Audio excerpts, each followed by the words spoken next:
Noong Lunes ng umaga, napansin ni Mara na iba na ang tunog ng susi sa tarangkahan.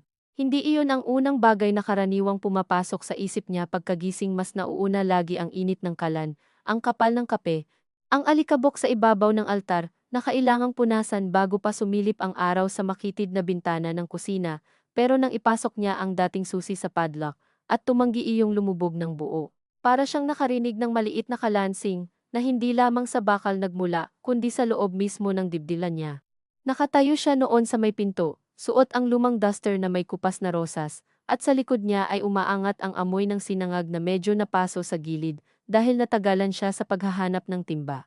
Ilang segundo lang siyang nakatingin sa lock, sa bagong kinis nito, sa tigas ng bakal na walang gasgas, sa kanya narinig ang boses ni Joel mula sa loob. Sinabi nito na huwag na niyang pilitin dahil pinalitan niya raw kagabi, para sa seguridad. Dito sa barangay nila sa Pasig, madalas namang may usapan tungkol sa nakaw motor na nawawala, tsinelas na nawawala, minsan pati mga panabong, kaya wala sa mismong paliwanag ang nakakabigla. Ang nakakabigla ay ang paraan ng pagkakasabi niya, kaswal, parang bagay na dapat matagal nang ginawa at dapat ipinagpasalamat pa. Nang humarap si Mara, nakita niya ang asawa niyang nakasandal sa hamba ng pinto. Nakapolo pa sa bahay, at may hawak na tasa ng kape, na siya rin ang nagluto. Hindi siya galit sa mukha, hindi rin nakakunot noo, pero may uri ng kasiguraduhan sa tindig niya na mas nakakapagod kaysa sigaw. Tinanong ni Mara kung nasaan ang bagong susi. Sumagot si Joel na nasa kaniya muna, para hindi raw mawala, para hindi raw siya basta lumalabas-labas nang hindi nagsasabi. May kasamang mahinang tawa sa dulo, parang biro na hindi dapat dibdibin. Kung may ibang makarinig, iisipin marahil na istrikto lang na asawa, medyo overprotective, iyong tipong madalas purihin ng matatanda sa kanto dahil maalaga. Tumango si Mara na para bang malinaw sa kanya ang lahat, saka bumalik sa kusina at pinatay ang apoy. Nang ilapag niya sa mesa ang pritong itlog, naisip niyang may mga pagbabago palang dumarating, hindi bilang bagyo kundi bilang simpleng pagpalit ng kandado, at dahil maliit ang hitsura nila, parang ikaw pa ang mapapahiya kapag inisip mong may dapat ikatakot. Mag-iisang taon pa lang silang kasal noon, kahit 4 na taon na silang magkakilala bago pa iyon, at sa unang mga buwan ng pagsasama, madalas sabihin ni Joel na gusto lang niyang maayos ang buhay nila. Maayos ang gamit, maayos ang oras, maayos ang mga lakad, maayos ang mga kausap. Noon, kinilig pa si Mara sa salitang iyon, marahil dahil lumaki siyang sanay sa magulong tahanan sa Antipolo, kung saan sabay-sabay sumisigaw ang radyo, pressure cooker, at mga kapatid niyang lalaki. At ang ina niya ay laging may kulang na sukli sa palengke at laging may pahabol na bilin na nakalimutang sabihin sa tamang oras. Sa unang mga buwan kasama si Joel, may kakaibang aliw ang naramdaman niya sa pagkakasunod-sunod ng mga plato, sa tiklop ng mga tuwalya, sa listahan ng budget na nakadikit sa ref. Unti-unti lang naman nagsimulang mag-iba ang bigat ng maayos. Naging maayos ang hindi pagsagot agad sa tawag ng kapatid niyang si Dina, dahil baka raw nasa gitna sila ng hapunan. Naging maayos ang hindi pag-uwi sa nanay niya tuwing Sabado, dahil hindi raw tama na laging mas una ang pamilya niya kaysa pamilya nilang mag-asawa. Naging maayos ang paghingi niya kay Mara ng password sa Facebook dahil wala naman daw dapat itago ang mag-asawa. At dahil wala nga siyang itinatago, ibinigay iyon ni Mara ng halos hindi nag-iisip. Noong una, may mga bagay pa siyang pinipilit panindigan, tulad ng pagpunta sa birthday ng pamangkin, o mabilis na pagdaan sa kanila kapag may sakit ang nanay niya. Pero laging may paraan si Joel para maituwid ang usapan hanggang siya na mismo ang magduda kung kailangan ba talagang umalis. Hindi ito ginagawa ng asawa niya sa paraang hayag na mararahas. Minsan nga, kabaligtaran, lalo itong lumalambot kapag napapansin niyang napipikon na si Mara. Hahawakan niya ang pulsuhan nito, dahan-dahan lang, at sasabihing ayaw lang niya itong mapagod, ayaw niyang maabuso ng sariling pamilya, ayaw niyang lagi itong hinihingan ng pabor ng mga kapatid. Ang masama, may totoo sa ilan sa mga sinasabi niya. Totoong si Dina ay mahilig manghiram. Totoong ang nanay niya ay marunong magparinig kapag hindi siya nakakapunta. Totoong may ginhawang kasama ang manatili sa bahay at hayaan ang ibang tao ang mag-adjust. Kaya nang magsimulang lumiit ang mundo niya, hindi niya agad napansin ang hugis ng pagliit, para lang iyong damit na ilang ulit nilabhan, hanggang isang araw mapansin mong hindi ka na makahinga kapag nakaupo. Matapos ang palit kandado noong umagang iyon, sinubukan niyang huwag maging maramdamin. Sinabi pa niya sa sarili habang naghuhugas ng plato na baka normal nga lang iyon, baka dala ng sunod-sunod na balitang may tinangay na package sa kabilang street. Baka dahil may trabaho si Joel sa lending office at sanay itong mag-isip ng risk sa lahat ng bagay. Nang umalis si Joel bandang 8:00, hinalikan siya nito sa noo at iniwan sa mesa ang 200 piso para sa ulam, parang patunay na walang mali sa bahay na iyon. Text mo ko kung may kailangan ka, sabi nito, at huwag ka nang lalabas, mainit. Ang huling dalawang salita ang medyo natigilan siya, mainit, totoo namang mainit. Abril sa Metro Manila, naninikit ang pawis sa likod ng tuhod, at kahit sa loob ng bahay, ay parang may manipis na kumot na nakapatong sa balat. Pero nang mapag-isa siya, may naiwang tunog sa loob ng utos na iyon, huwag ka nang lalabas, na hindi matanggal kahit binuksan niya ang radyo at kahit ilang beses niyang sinabuyan ng tubig ang sahig. Pagsapit ng tanghali, tumawag si Dina. Isang missed call. Tapos isa pa. Hindi agad sinagot ni Mara dahil nasa banyo siya noon, at nang lumabas siya, may mensahe nang pumasok, ate, daraan sana ako, nasa area lang ako. Kumirot agad ang sentido niya sa bilis ng sariling reaksyon. Hindi dahil ayaw niya sa kapatid, kundi dahil naisip niya kaagad si Joel. Ang posibleng tanong nito mamayang gabi kung bakit may taong dumating, ano ang pinag-usapan nila, bakit hindi siya nagsabi. Nakatitig siya sa screen ng halos 1 minuto bago nag-type ng simpleng, huwag na muna, may ginagawa ako, kita tayo ibang araw.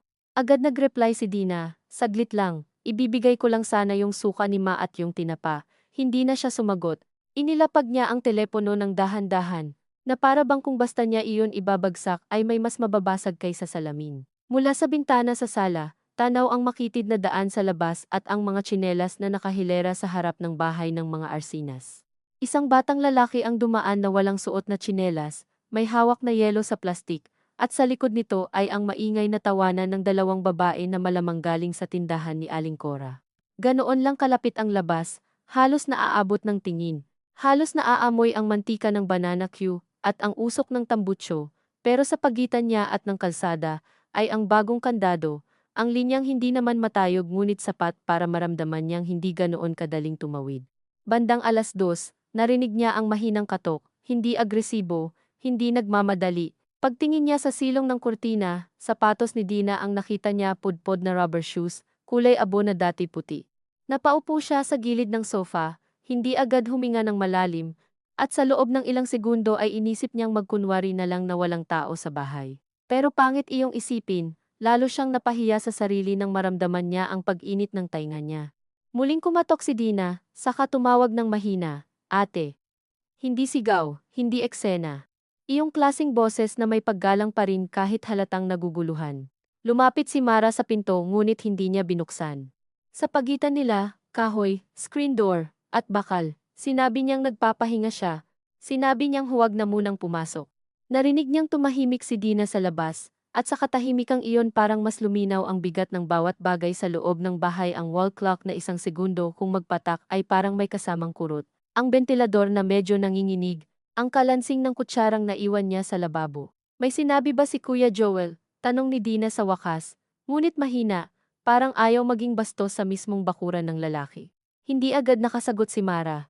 Hindi dahil may maayos siyang isasagot kundi dahil ang simpleng tanong ay parang may hinagod na bahagi sa kanya na matagal na niyang pinaplansa para magmukhang patag. Wala, sabi niya. Busi lang ako. Mula sa puwang ng kortina, nakita niya ang kamay ni Dina na nakahawak sa isang maliit na paper bag.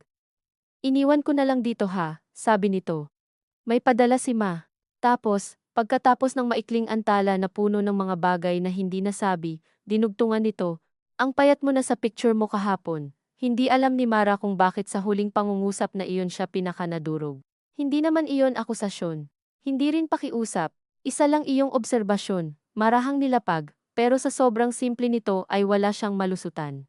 Hinintay niyang marinig ang papalayong yabag ng kapatid bago siya sumandal sa pinto, hindi siya umiyak agad. Sa halip, naramdaman niya ang kakaibang pagkapahiya na walang saksi ngunit malakas pa rin ang tunog sa loob ng laman. Naisip niya na kung may magsabi sa kanya noon na darating ang araw na hindi niya bubuksan ang pinto para sa sariling kapatid dahil ayaw niyang sumama ang timpla ng asawa niya pag-uwi, baka nagtawa pa siya o nainis. Ngunit naroroon na siya, at ang pinakamasakit ay hindi iyong ginawa niya kundi iyong bilis ng katawan niyang sumunod bago pa makakilos ang isip. Nang gabing iyon, mas maaga umuwi si Joel, may dalang lechon manok at 2 bote ng soft drinks na malamig pa. Pagpasok nito, nakita agad ang paper bag sa tabi ng aparador. Hindi naman nag-iba ang mukha niya, hindi siya sumigaw, pero yumuko siya para basahin ang nakasulat na pangalan ng tindahan sa supot, saka tumingin kay Mara na parang nakumpleto niya ang isang simpleng equation. Dumaan si Dina, tanong niya. Umiling si Mara, tapos agad ding nagtama ang pahayag at kilos niya dahil naroon ang bag, tahasang ebidensya ng pagsisinungaling. Dumaan sa labas, sabi niya, hindi ko pinapasok. Bakit hindi mo sinabi sa akin na pupunta? Hindi niya agad naunawaan ang tanong, paanong sasabihin kung siya man ay hindi alam, ngunit ang punto ni Joel ay hindi impormasyon. Kontrol iyon sa anyong kaayusan. Ipinaliwanag ni Mara na biglaan lang, na hindi niya rin inaasahan. Yon na nga, sabi ni Joel, mahina, halos malumanay pa rin. Kaya nga dapat marunong silang rumispeto, may sarili ka ng bahay. Hindi pwedeng bara-bara. Kinuha nito ang paper bag, tiningnan ang laman, saka inilapag muli na parang kontaminado. Ba't parang hindi ka komportable? Tanong pa niya, at ang nakakapagod ay hindi ito tanong na naghahanap ng sagot kundi tanong na humuhubog ng tamang sagot. Naramdaman ni Mara ang pamilyar na kalituhan, iyong pakiramdam na sabay siyang may mali at hindi niya mahanap kung saan eksakto nagsimula. Kapag ganito si Joel, maingat ang mga salitang ginagamit niya, pero ang paligid mismo ang nagiging masikip. Parang lumiit ang pagitan ng hapagkainan at dingding, ng kaniyang siko at ng baso, ng hinga niya at ng susunod na sasabihin. Hindi sa ganoon, sabi niya, pinili ang bawat pantig. Nabigla lang ako. Dapat hindi ka nabibigla sa sarili mong bahay, sagot ni Joel. Unless may dahilan para mabigla ka. Napatingin siya rito. May maliit na ngiti sa dulo ng labi ng asawa niya. Hindi masaya, hindi rin ang iinsulto ng lantaran, ngunit may sapat na talim para hindi siya mapanatag. Nang kumain sila, nagkwento si Joel tungkol sa office mate na niloko raw ng misis dahil laging umaalis nang hindi nagpapaalam. Kwentong parang wala namang direktang kinalaman sa kanila, pero malinaw ang direksyon. Minsan hindi naman sa may ginagawa agad, sabi niya habang hinihimay ang manok, sanay lang sa walang boundaries, kaya nauuwi sa kung saan-saan. Tumango si Mara dahil hindi niya alam kung ano ang anyo ng pagtutol na hindi hahaba ang gabi, pagkatapos kumain. Nang naghuhugas na siya ng plato, biglang lumapit si Joel sa likod niya at tinanong kung bakit hindi niya suot ang wedding ring niya. Muntik niyang mahulog ang baso. Tiningnan niya ang kaliwang kamay niya at saka lamang naalalang hinubad niya iyon nang magmasa siya ng galunggong kaninang tanghali at naiwan sa may sabon ng pinggan. Kinuha niya agad at isinuot. Ayan, sabi ni Joel, pero may napakaliit na buntong hininga bago iyon, na parang isinulat na sa hangin ang isang pagkukulang bago pa niya maitama. Hindi ka kasi maingat. Nang gabing iyon, nahirapan siyang makatulog dahil sa init at sa pagkabuhay ng isip niya sa maliliit na detalye. Iyong tanong ni Dina sa labas ng pinto. Iyong tingin ni Joel sa paper bag. Iyong pakiramdam ng wedding ring na parang biglang naging masikip. Nakahiga siya ng patagilid, nakaharap sa dingding, at sa kabilang gilid ng kama ay maririnig ang maayos. Halos disiplinadong paghinga ng asawa niya, naalala niya ang una nilang mga buwan bilang magkasintahan, noong dinadalhan siya ni Joel ng hopya sa review center at pinapayungan pauwi kapag umuulan sa Ortigas. Noon, gusto niya ang paraan ng lalaki sa pag-alala ng maliliit na bagay, paborito niyang kulay, takot niya sa malalim na tubig, ang ugali niyang tahimik kapag may dinadala. Hindi madaldal si Joel at para kay Mara, na lumaki sa pamilyang laging nagsasapawan ng boses, may anyo ng proteksyon ang katahimikan noon. Hindi niya nakita agad na may mga katahimikang hindi proteksyon, kundi pader. Kinabukasan, pagkagising niya, wala ang telepono niya sa ibabaw ng ref kung saan niya iyon karaniwang iniiwan kapag natutulog. Una niyang inisip na nailipat niya lang, hinanap niya sa ilalim ng unan, sa mesa, sa may banyo. Wala.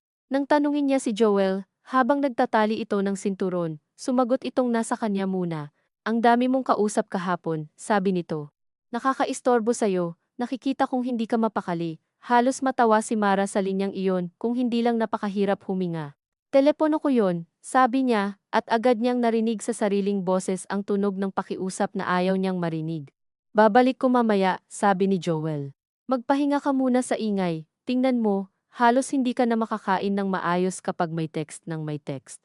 Walang saysay ang sumagot pa dahil nakaayos na ang isip nito bago pa man magsimula ang usapan.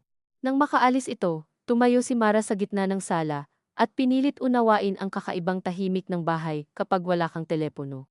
Dati, kapag gusto niyang umiwas sa sariling isip, pwede siyang mag-scroll, tumingin ng recipe, magbasa ng message thread nilang magkakapatid na puro sticker at reklamo tungkol sa presyo ng sibuyas.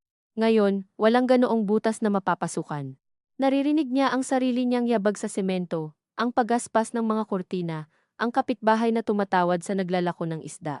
Hapon na nang may kumatok muli, si Aling Cora lang pala, hihingi sana ng kalahating tasa ng asukal. Binuksan ni Mara ang pinto at iniabot ang asukal sa siwang lang, hindi dahil bawal talaga siyang magpapasok kundi dahil bigla na siyang naging alangan sa sarili niyang bakuran, na para bang may mali na agad kapag may ibang mata sa loob. Ba't parang di ka lumalabas nitong mga araw? Tanong ng matanda, walang mali siya. Dahil sa mga looban naman nila normal lang na may nakakakita, kung ilang araw ka nang hindi pumupunta sa tindahan. Mainit po, sagot ni Mara. Tumawa si Aling Cora. Mainit naman lagi. Mabilis lang ang palitan, pero nang maisara niya ang pinto, napansin niyang nanginginig ang kamay niya, hindi sa takot agad.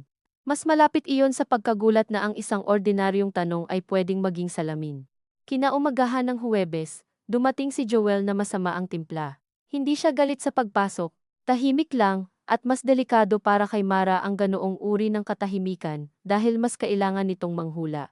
Habang kumakain sila ng hapunan, biglang sinabi ni Joel na may tumawag daw sa kanya mula sa number ni Dina. Hindi raw siya sumagot dahil nasa trabaho siya. Bakit siya tatawag sa akin? Tanong nito, nakatingin sa kanin na parang doon, nakasulat ang dahilan. Hindi alam ni Mara kung tatawa, iiyak, o maiinis sa kapatid. Marahil gusto lang alamin ni Dina kung bakit hindi na siya sumasagot. Marahil nababahala lang talaga. Ngunit sa pagtingin ni Joel, ang lahat ay maaaring ayusin sa isang masamang kahulugan. Hindi ko alam, sabi niya. Baka may kailangan. Sa akin. Taas noong sagot ni Joel. Bakit sa akin, hindi sa'yo? Hindi na niya sinabi ang obvious, dahil nasa kaniya ang telepono niya. Sa ilang buwan nilang pagsasama, natutunan na niyang may mga katotohanang lalong lumalala kapag binibigkas. Hindi ko alam, ulit niya, at naramdaman niyang dumidikit ang bawat salita sa ngala-ngala sa sobrang ingat. Doon nagsimula ang isa sa iilang pagkakataong tinaasan siya ng boses ni Joel sa paraang hindi na maipagkakamaling aksidente lang. Hindi naman sabog. Hindi bugso. Mas masahol kontrolado. Iyong tipong bawat salita ay malinaw, bawat diin ay sadyang inilalapag sa tamang lugar. Sinabi nitong pagod na siyang magmukhang kontrabida sa pamilya niya. Sinabi nitong ayaw niyang maulit ang mga bagay na naranasan niya sa una niyang relasyon, na palaging pinapapasok ng ex niya ang mga kamag-anak hanggang mawala ang respeto sa bahay. Sinabi nitong dapat matuto si Mara kung sino ang inuuna kapag may asawa na. Habang nagsasalita ito, wala halos galaw ang mukha niya maliban sa panga. Doon madalas tumitingin si Mara kapag gusto niyang hulaan ang antas ng panganib, sa panga, sa leeg, sa paraan ng pagpitik ng hintuturo sa mesa. Nang subukan niyang magsalita, pinutol siya ni Joel sa kalagitnaan ng pangungusap. Huwag mo akong paiikutin, sabi nito, huwag mo akong palabasing paranoid. Napahinto siya dahil iyon mismo ang salitang nasa isip niya ilang linggo, nang hindi niya maamin kahit sa sarili, paranoid, o baka controlling, o baka wala naman at siya lang ang hindi marunong makibagay. Pero nang marinig niya iyong manggaling sa bibig ni Joel, para bang kinuha nito ang tanging salita na pwede sanang maging sandalan niya at ginawang bawal gamitin. Itinulak niya paatras ang upuan para tumayo at sanay maghugas muna ng plato, makatakas kahit sandali, ngunit mabilis na ipinatong ni Joel ang palad sa sandalan ng silya niya. Hindi madiin, hindi sapat para sabihing sinaktan siya.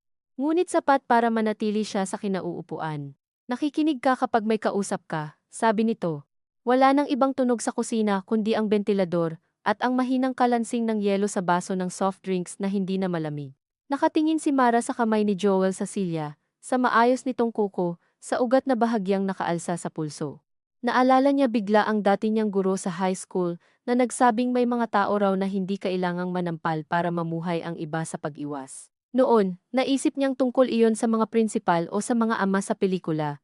Hindi niya inakalang ang pinakamatinding anyo niyon ay maaaring magmukhang napaka-ordinaryo, isang kamay sa likod ng silya, isang boses na mababa, isang hapagkainan na parang courtroom, ngunit ikaw lang ang hindi alam ang kaso.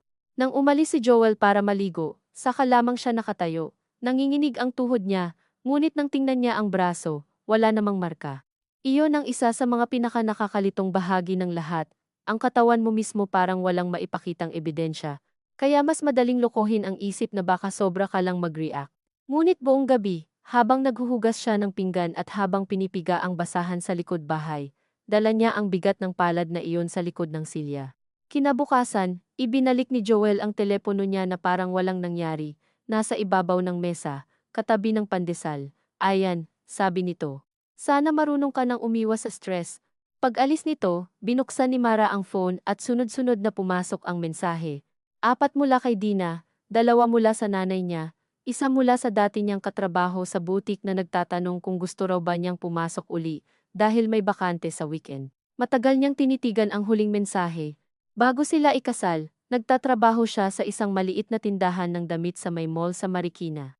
Hindi kalakihan ang sahod, nakakapagod tumayo, pero may sarili siyang pera at sariling dahilan para lumabas ng bahay. Nang ikasal sila, si Joel mismo ang nagsabing mas mabuti raw kung magpahinga muna siya, lalo't malayo ang commute at kakayanin naman daw niya ang gastusin. Wala namang masama roon sa umpisa. Maraming asawang lalaki ang gustong magpahinga ang misis nila, sabi pa nga ng mga tita sa handaan. Pero sa mga sumunod na buwan, tuwing nababanggit niya ang posibilidad na magtrabaho uli, laging may kapalit na mahinang galit ang usapan. Sino raw ang aasikaso sa bahay? Kailangan daw ba niyang magpabida sa labas? Hindi raw ba sapat ang ibinibigay niya, kaya ang text mula sa dati niyang katrabaho ay parang mumunting siwang ng hangin sa silid na sanay ka ng kulang sa bentilasyon. Tinipa niya ang salitang, pwede ba, at saka agad binura, hindi dahil ayaw niya, kundi dahil hindi niya alam kung alin ang mas totoo sa kaniya, ang pagnanasang sumubok o ang takot sa susunod na gabi, kapag nalaman ni Joel. Sa hapon ding iyon, naglakas loob siyang tawagan si Dina habang nasa banyo ang kapitbahay at maingay ang paligid, na para bang kahit ang ingay ng ibang bahay ay pwedeng maging panangga. Pagkasagot ng kapatid niya, hindi agad siya nakapagsalita. Ate, sabi ni Dina, at sa iisang pantig na iyon ay naroon ang inip, pag-aalala, at pagpipigil na huwag magsalita ng sobra. Ayos lang ako, sabi ni Mara, at sabay niyang naramdaman ang pagsisinungaling at ang pagnanais na totoo iyon. Tahimik si Dina saglit, tapos huminga ng malalim. Hindi mo kailangan sabihin agad, sabi nito, pero huwag mo rin akong gawing tanga. Napapikit si Mara. Mula sa pader sa kabilang bakod, narinig niya ang kapitbahay na pinapagalitan ang anak na huwag maglaro sa kanal. May tricycle na dumaan, may aso na tumahol, napaka-ordinaryo ng hapon, at marahil dahil doon lalo siyang naantig sa simpleng linya ng kapatid niya. Wala naman, sabi niya, kahit nanghihina na ang sariling pandinig niya sa katagang iyon. Medyo, gusto lang niya ng tahimik. Tumawa si Dina ng maikli, walang saya. Tahimik, ate, kahit noong 1 linggo sa birthday ni Bunso, hindi kanya halos pinakawalan sa tabi niya. Bawat 5 minuto sa kusina, sinusundan ka ng tingin. Naramdaman ni Mara ang reflex na ipagtanggol ang asawa. Pagod lang si Joel noon. Hindi niya kilala ng husto ang mga pinsan. Medyo maselan lang talaga. Iyan dapat ang sasabihin niya. Pero pagdating ng salita sa dulo ng dila, hindi niya ito maitawid.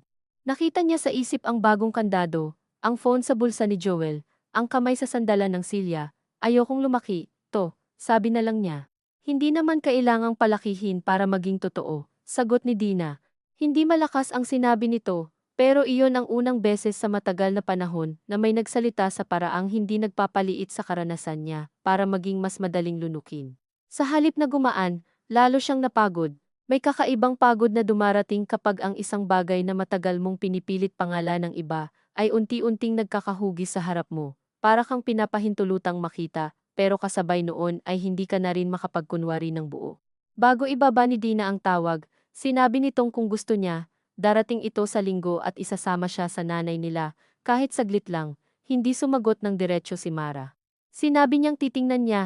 Nang matapos ang tawag, nanatili siyang nakaupo sa gilid ng kama, hawak pa rin ang telepono, at pinagmasdan ang kurtinang dahan-dahang gumagalaw sa hangin ng hapon.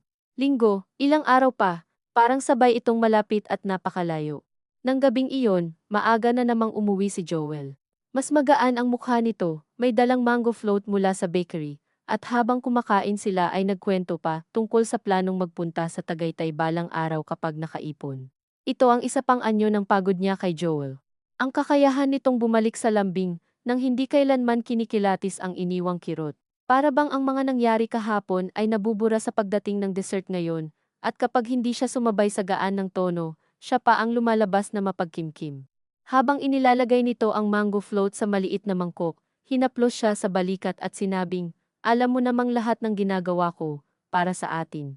Iyon ang pinakadelikado sa lahat, naisip ni Mara, hindi dahil mali agad ang pangungusap, kundi dahil may panahon noong buong-buo niya iyong pinaniwalaan. Hanggang ngayon, may bahagi sa kaniya na gustong maniwala pa rin, dahil mas madali ang buhay kapag may malinaw kang kwento tungkol sa taong mahal mo. Ngunit may mga kwento pa lang kapag masyado mong inalagaan, ikaw na ang nawawala sa loob. Kinabukasan ng Sabado, habang nagwawalis siya sa sala, napansin niyang bukas ang drawer ng side table ni Joel. Hindi iyon karaniwang bukas. Hindi siya mahilig mang-ialam, at sa totoo lang may takot siyang mahuling humihipo sa mga gamit nito, kahit pa mag-asawa sila. Pero nakita niya agad ang isang pamilyar na bagay, ang spare key ng lumang kandado, nakahalo sa resibo at ballpen, at sa tabi niyon ay ang maliit niyang keypad phone na dati niyang gamit bago siya nag-smartphone. Hindi siya agad gumalaw. Nakatayo lang siya roon, walis sa kamay, at nakatingin sa drawer na para bang may binuksan sa kanya na hindi naman lihim ngunit hindi rin basta ipinakita. Kinuha niya ang lumang telepono, patay ang baterya. Doon niya biglang naalala na si Joel ang nagsabing sira na iyon kaya itinabi na lang, hindi pala sira, itinago. Hindi niya maipaliwanag kung bakit sa bagay na iyon siya pinakanalinawan. Hindi sa kandado, hindi sa pagsita, hindi sa mga gabing pahabain ang tahimik, hanggang siya ang unang magsorry kahit hindi malinaw sa kaniya ang kasalanan. Doon, sa patay na keypad phone sa loob ng drawer, sa simpleng katotohanang may mga bagay siyang hindi na pala nawawala kundi kinukuha at inilalagay sa lugar na hindi niya maaabot. Narinig niya ang gate ng kapitbahay na sumara at agad niyang ibinalik ang phone sa eksaktong pwesto, saka isinara ang drawer. Buong maghapon siyang tahimik, nang tanungin siya ni Joel kung bakit parang wala siya sa mood, ngumiti siya ng kaunti at nagsabing inaantok lang. Ang totoo, may kung anong nagsimulang umusad sa loob niya hindi pa lakas, hindi pa desisyon. Marahil hindi pa nga pagtutol, mas maliit doon, ngunit mas totoo kaysa maraming sinabi niya sa sarili nitong mga buwan. Parang munting buto sa ilalim ng lupa, na hindi pa dahon ngunit tumangging mabulok. Sa gabi, habang naghahain siya ng hapunan, sinabi ni Joel na sa susunod na linggo ay baka dumalaw ang pinsan nitong si Arman, at baka matulog pa sa kanila ng ilang gabi dahil may aasikasuhin sa City Hall. Ayusin mo yung maliit na kwarto, sabi nito. At huwag ka munang magpapakita ng ugali. Ayokong mapahiya, napatingin si Mara sa kaniya. Wala naman sa salitang iyon ang unang pagkakataon. Matagal na niyang naririnig ang iba't ibang bersyon ng huwag mo akong ipahiya, huwag mo akong kontrahin sa harap ng iba, huwag kang masyadong madaldal kapag may bisita. Pero ngayong gabi, iba ang pagdapo ng mga salita. Hindi na sila simpleng paalala. Tunog na sila ng bahay na unti-unting inaayos para sa pangangailangan ng iba, habang siya ang unti-unting nawawalan ng karapatang gumalaw dito nang hindi sumusukat sa galaw ng isa. Hindi siya sumagot agad. Sa labas, may mahina ng kulog kahit hindi pa panahon ng ulan, iyong malayong ugong na hindi pa bagyo ngunit sapat para maalala mong may mga bagay na matagal munang naiipon bago bumuhos. Narinig mo ba ako? Tanong ni Joel. Oo, sabi niya. At nang sabihin niya iyon ay hindi na siya sigurado kung pagsunod pa rin ba iyon o pag-iipon lang ng hangin para sa isang bagay na hindi pa niya kayang pangalanan. Noong linggo, nagising si Mara nang hindi pa maliwanag ang langit at ilang segundo siyang nakahiga lang, nakatitig sa kisame na may manipis na bitak sa sulok. Iniintindi kung bakit mas maaga ang tibok ng dibdib niya kaysa sa orasan sa dingding, hindi pa bumabangon si Joel. Nakahiga ito ng patihaya, isang braso sa noo, at sa ganoong ayos lagi itong mukhang mas bata kaysa sa totoong ugali nito kapag gising parang lalaking napagod lang. Hindi lalaking marunong magpabigat ng buong bahay, gamit ang ilang piling salita, dahan-dahan siyang bumangon para hindi lumubog ang kutson sa paraang makakagising dito. Habang isinasabit niya ang tabo sa banyo at pinapakuluan ang tubig para sa kape, paulit-ulit na bumabalik sa kaniya ang usapan nila ni Dina noong isang hapon. Kung gusto niya, darating ito sa linggo at isasama siya sa nanay nila, kahit saglit lang. Walang napagkasundo ang tiyak, wala ring malinaw na plano, ngunit dahil linggo na, ang kawalan ng malinaw ay may sarili ng bigat, bawat ordinaryong galaw paghuhugas ng bigas, pagwawalis sa harap, pag-alis ng tuyong dahon sa paso ng Sansevieria ay nagkakaroon ng aninong maaaring mauwi sa isang oo o isang hindi. Nang magising si Joel, maayos ang timpla nito. Nagbiro pa ito tungkol sa init at sa mahal na presyo ng itlog. Tinanong kung gusto ba niyang magpansit kanton, sa halip na sinanggag, at hinaplos ang batok niya habang dumaraan sa likod niya para kumuha ng baso. Sa ibang buhay, maaaring iyon ang mga sandaling magpapalito sa ibang tao kung bakit may problema. Sa buhay nilang dalawa, Iyon mismo ang nagpapahaba ng pagkalito. Dahil hindi naman kayang maging mabigat ng isang tao buong oras, may sa mga puwang talaga ng gaan. At sa mga puwang na iyon nagtatangkang manumbalik ang dating paniniwala na baka hindi naman ganito kaseryoso ang lahat, baka napapagod lang siya, baka maaring ayusin sa tamang tiyempo, sa tamang pag-uusap, sa tamang lambing. Habang kumakain sila ng almusal, sinabi ni Joel na huwag muna silang aalis ng bahay, dahil darating daw ang nagde-deliver ng order nitong office forms mula sa isang kakilala sa Mandaluyong. Hindi iyon malaking bagay sa itsura, pero agad may kumislot sa loob ni Mara, dahil alam niyang ang ganoong uri ng dahilan ay sapat ng maging buong araw na pananatili sa loob. Mga anong oras? Tanong niya, pilit kaswal. Basta sinabi ko before lunch, sagot ni Joel. Bat, may balak ka? Hindi naman madiin ang tanong, ngunit iyong maliit na puwang bago ito. Iyong bahagyang pagtaas ng kilay, iyon ang mas mabilis makapagpatigas ng likod niya. Wala, sabi niya. Nagtatanong lang. Tumango si Joel at ipinagpatuloy ang pagkain, pero sa buong umaga ay pakiramdam ni Mara na para siyang nakapila sa ilalim ng isang ilaw na hindi halatang nakatutok sa kaniya. Hindi siya mapirmi sa isang gawain. Minsan hawak niya ang basahan, pero nakatayo lang siya, sa gitna ng sala. Minsan naman nagbubukas siya ng cabinet ng walang eksaktong kukunin. Bandang 10:00, nag-vibrate ang telepono niya, si Dina. Tiningnan niya ang screen ng matagal, bago sinagot. Ate, boses nito, maingat na maingat, at marahil dahil sa pag-iingat na iyon ay lalo siyang kinapos. Nasa labas ako mamayang tanghali, kahit sa kanto lang, kahit 10 minuto. Napatingin agad si Mara sa bintana, kahit wala namang taong naroroon. Hindi ko alam, sabi niya, nandito siya. Sa kabilang linya, narinig niya ang hinga ni Dina. Hindi maingay, pero sapat para ipaalalang may ibang taong nakikinig sa mga salitang matagal na niyang pinapaliit. Hindi kita pipilitin, sabi ng kapatid niya. Pero hindi rin ako basta aalis na parang wala akong nakikita. Gusto sanang sabihin ni Mara na wala naman talagang makikita kung iyon lang ang hahanapin, walang pasa, walang duguan, walang basag na plato sa sahig, walang kapitbahay na sasaksi na may sigaw gabi-gabi. Ang meron lang ay mga kandadong napapalitan ng hindi mo hawak ang susi. Mga tanong na nagdidikta ng sagot, mga bagay na unti-unting nawawala at saka mo na lang malalamang hindi pala kusang nawala. Ngunit kahit sa isip niya, hindi pa rin niya kayang ayusin ang mga iyon sa maayos na pangungusap. Titingnan ko, sabi niya. Nang ibaba niya ang tawag, nakita niyang nakatayo si Joel, sa may pintuan ng kusina, hawak ang baso ng tubig. Hindi niya alam kung gaano katagal na ito roon. Hindi rin niya alam kung may narinig. Sino yon? Tanong nito.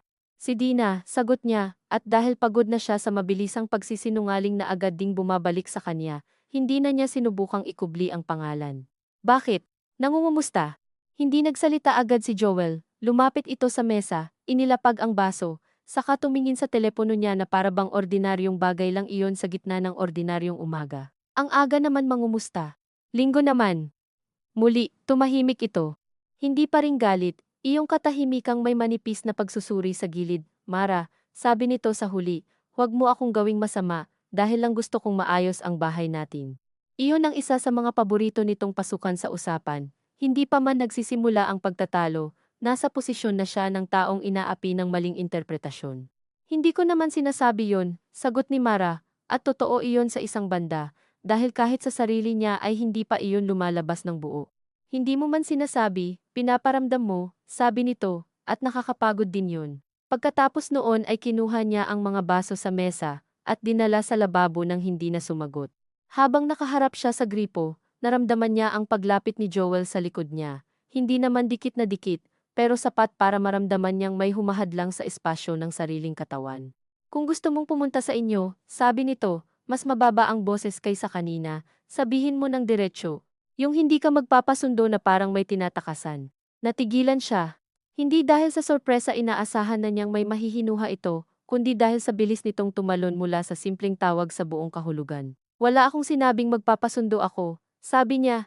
Pero iyan ang tono niyo palagi ng kapatid mo, sagot ni Joel. Akala niyo siguro hindi ko napapansin. Naisip ni Mara na may mga tao talagang marunong bumuo ng kwento mula sa hinala, at pagkatapos ay pilitin kang mamuhay sa loob noon, na parang ikaw ang may utang na paliwanag sa bawat galaw mo.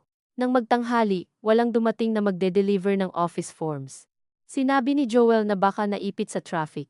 Bandang 1:00, nagpalit ito ng shirt pero hindi lumabas. Binuksan ang telebisyon. nanood ng basketball highlights, nagkape, tumawag sa isang katrabaho. Tumawa pa nga sa isang meme na ipinakita sa kaniya ng pinsan sa Messenger. Sa pagitan ng mga iyon, paminsan-minsan nitong tinatawag si Mara para sa napakaliit na bagay, dagdagan ang yelo, kunin ang charger, ilapit ang remote, na kaya naman nitong abutin kung talagang gusto nito. Hindi lantaran ang ginagawa. Sa ibang mata, maaaring sabihing normal na pag-uutos lang sa asawa, ngunit habang tumatagal ang hapon, naunawaan ni Mara na hindi aksidente ang dalas. Bawat tawag ay parang tuldok sa isang mahabang pangungusap. Nandito ka, nakikita kita, alam ko kung nasaan ka. Bandang 2:30, may tumigil na tricycle sa labas. Hindi niya nakita agad kung sino ang bumaba, pero sumikip ang lalamunan niya bago pa man kumatok. Nang marinig niya ang boses ni Dina na nagtatawag ng pangalan niya sa gate, hindi siya agad nakagalaw. Si Joel ang unang tumayo mula sa sofa. Hindi mabilis. Hindi rin padabog. Inayos pa nito ang laylayan ng shirt bago lumapit sa pinto, at sa mismong kalmadong pag-aayos na iyon, nakadikit ang pinakamalaking pangamba ni Mara, dahil alam niyang kapag ganoon ito, mas maingat, mas magalang, mas mahirap kontrahin ang anumang gagawin nito. Ako na, sabi ni Joel nang akmang lalapit si Mara. Binuksan nito ang main door at ang bakal na gate ng sapat lang para makita ang nasa labas, ngunit hindi sapat para maanyayahan ang sinuman sa loob. Mula sa sala, nakita ni Mara ang kapatid niyang may bitbit na payong kahit tirik ang araw, pawis ang leeg, at may hawak na plastic container na marahil ay pagkain na naman mula sa nanay nila. Kuya, sabi ni Dina, hindi ngumingiti, ngunit piniling maging magalang. Dadaan lang sana kami ni ate kay Ma.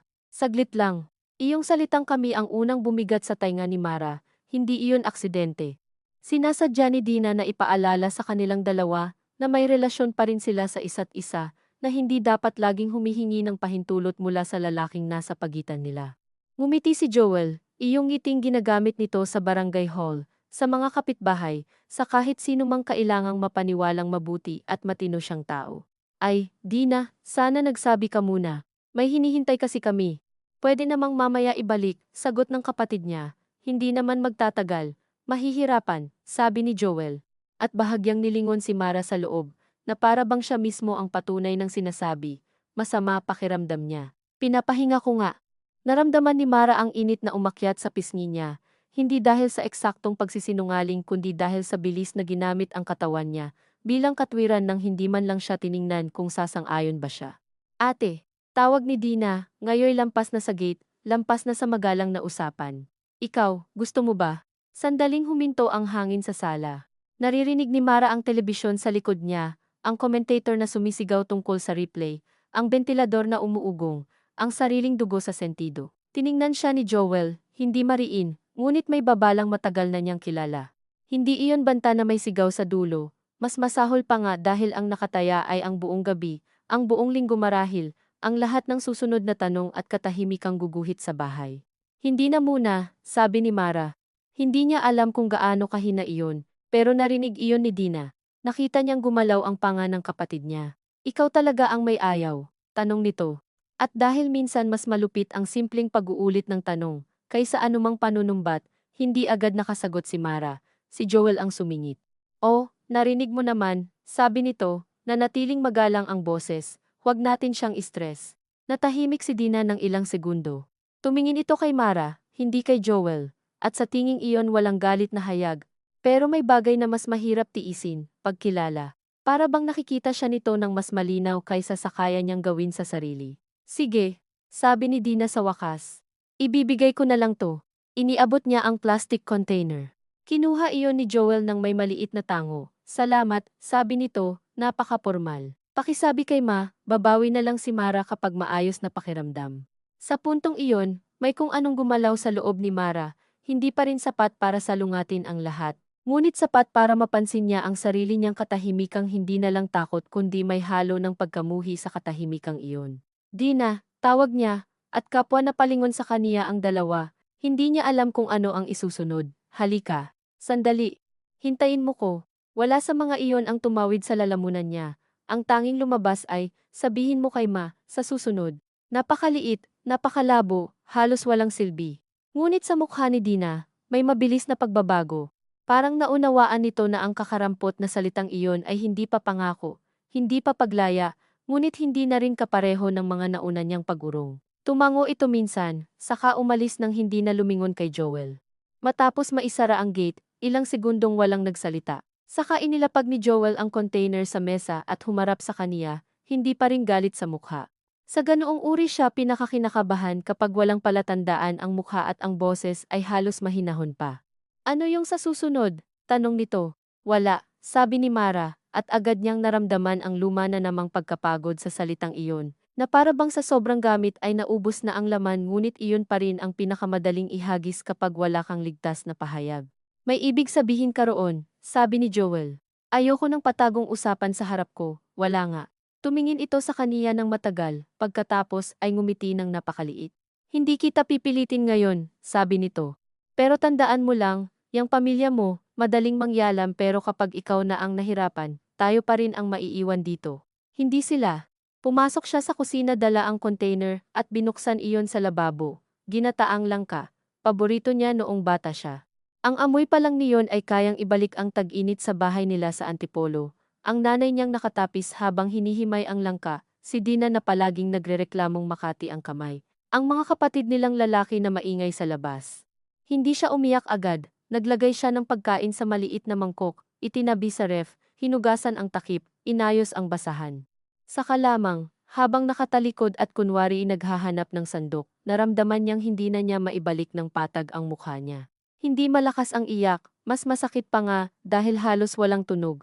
Iyong luha na kusa na lang tumutulo habang patuloy ang kamay mo sa napakaliit na gawain, na para bang nahihiya ka pa ring bigyan ng buong anyo ang sakit mo kahit mag-isa ka. Hapon na nang magsimulang magsalita muli si Joel, tulad ng madalas, hindi ito dumiretso sa puntong alam nilang pareho. Nagsimula ito sa kung gaano kahirap ang buhay ng mag-asawa kapag maraming nakikialam, sa mga kwento ng katrabaho nitong laging inuutangan ng biyenan, sa pamangkin daw ng boss nila na nasira ang pagsasama dahil sa pagiging sunod-sunuran ng babae sa ina. Umupo si Mara sa sofa. Nakaharap sa telebisyon, ngunit halos hindi nakikita ang palabas. Naririnig niya ang boses ni Joel, na parang humahabi ng lambat mula sa mga kwentong hindi naman kanila, at sa bawat hibla ay may kasamang paalala na dapat matakot siya sa labas, sa pamilya, sa gulo, sa posibilidad na umalis sa sistemang siya rin ang unti-unting ipinapasok. Hindi mo naiintindihan, sabi nito sa isang punto, pinoprotektahan lang kita sa stress.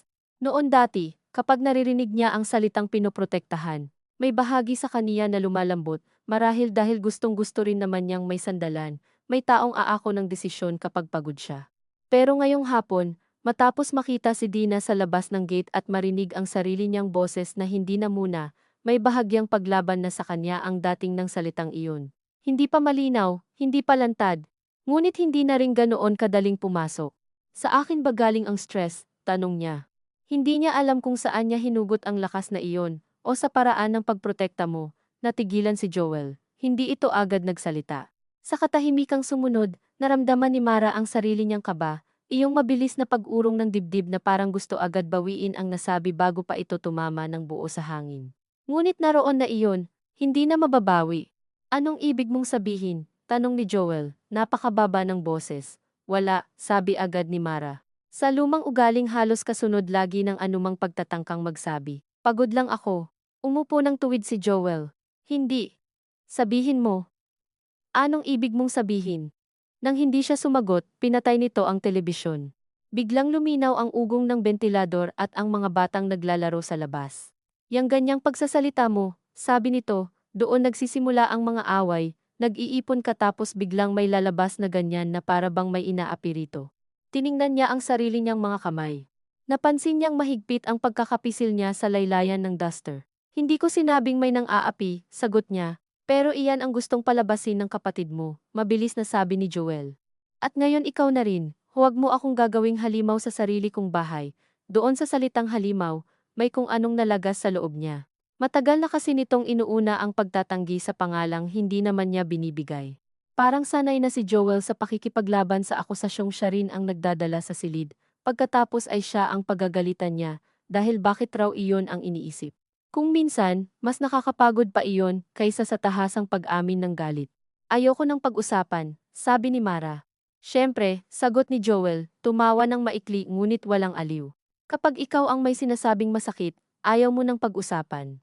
Tumayo ito at niligpit ang baso sa center table ng mas maingay kaysa kailangan. Hindi iyon paghahagis, ngunit sapat para kumabog ang sikmura niya. Nang gabing iyon, hindi siya kinausap ni Joel habang naghahapunan sila, walang sigaw, walang pagtatanong. Masinsing katahimikan lang, iyong uri ng katahimikang hindi pahinga kundi parusa. Dahil kailangan mo pa ring manatili roon, mag-abot ng ulam, magtimpla ng tubig, at hulaan kung aling maliit na galaw ang maaaring maging susunod na kasalanan. Pagkatapos kumain, nagsimula siyang maghugas ng pinggan. Narinig niya ang yabag ni Joel sa likod, pero hindi siya lumingon. Sa kanya naramdaman ang kamay nito sa bewang niya, hindi madiin sa simula, parang ordinaryong haplos. Ngunit nang bahagya siyang umurong dahil basa ang kamay niya at nabigla siya, doon medyo humigpit ang kapit.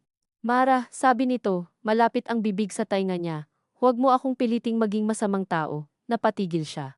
Sa pinggan, dumadaloy ang manipis na bula pababa sa gripo. Sa labas, may dumaan na motor. Napaka-ordinaryo ng lahat, at marahil dahil doon lalong sumikip ang hininga niya.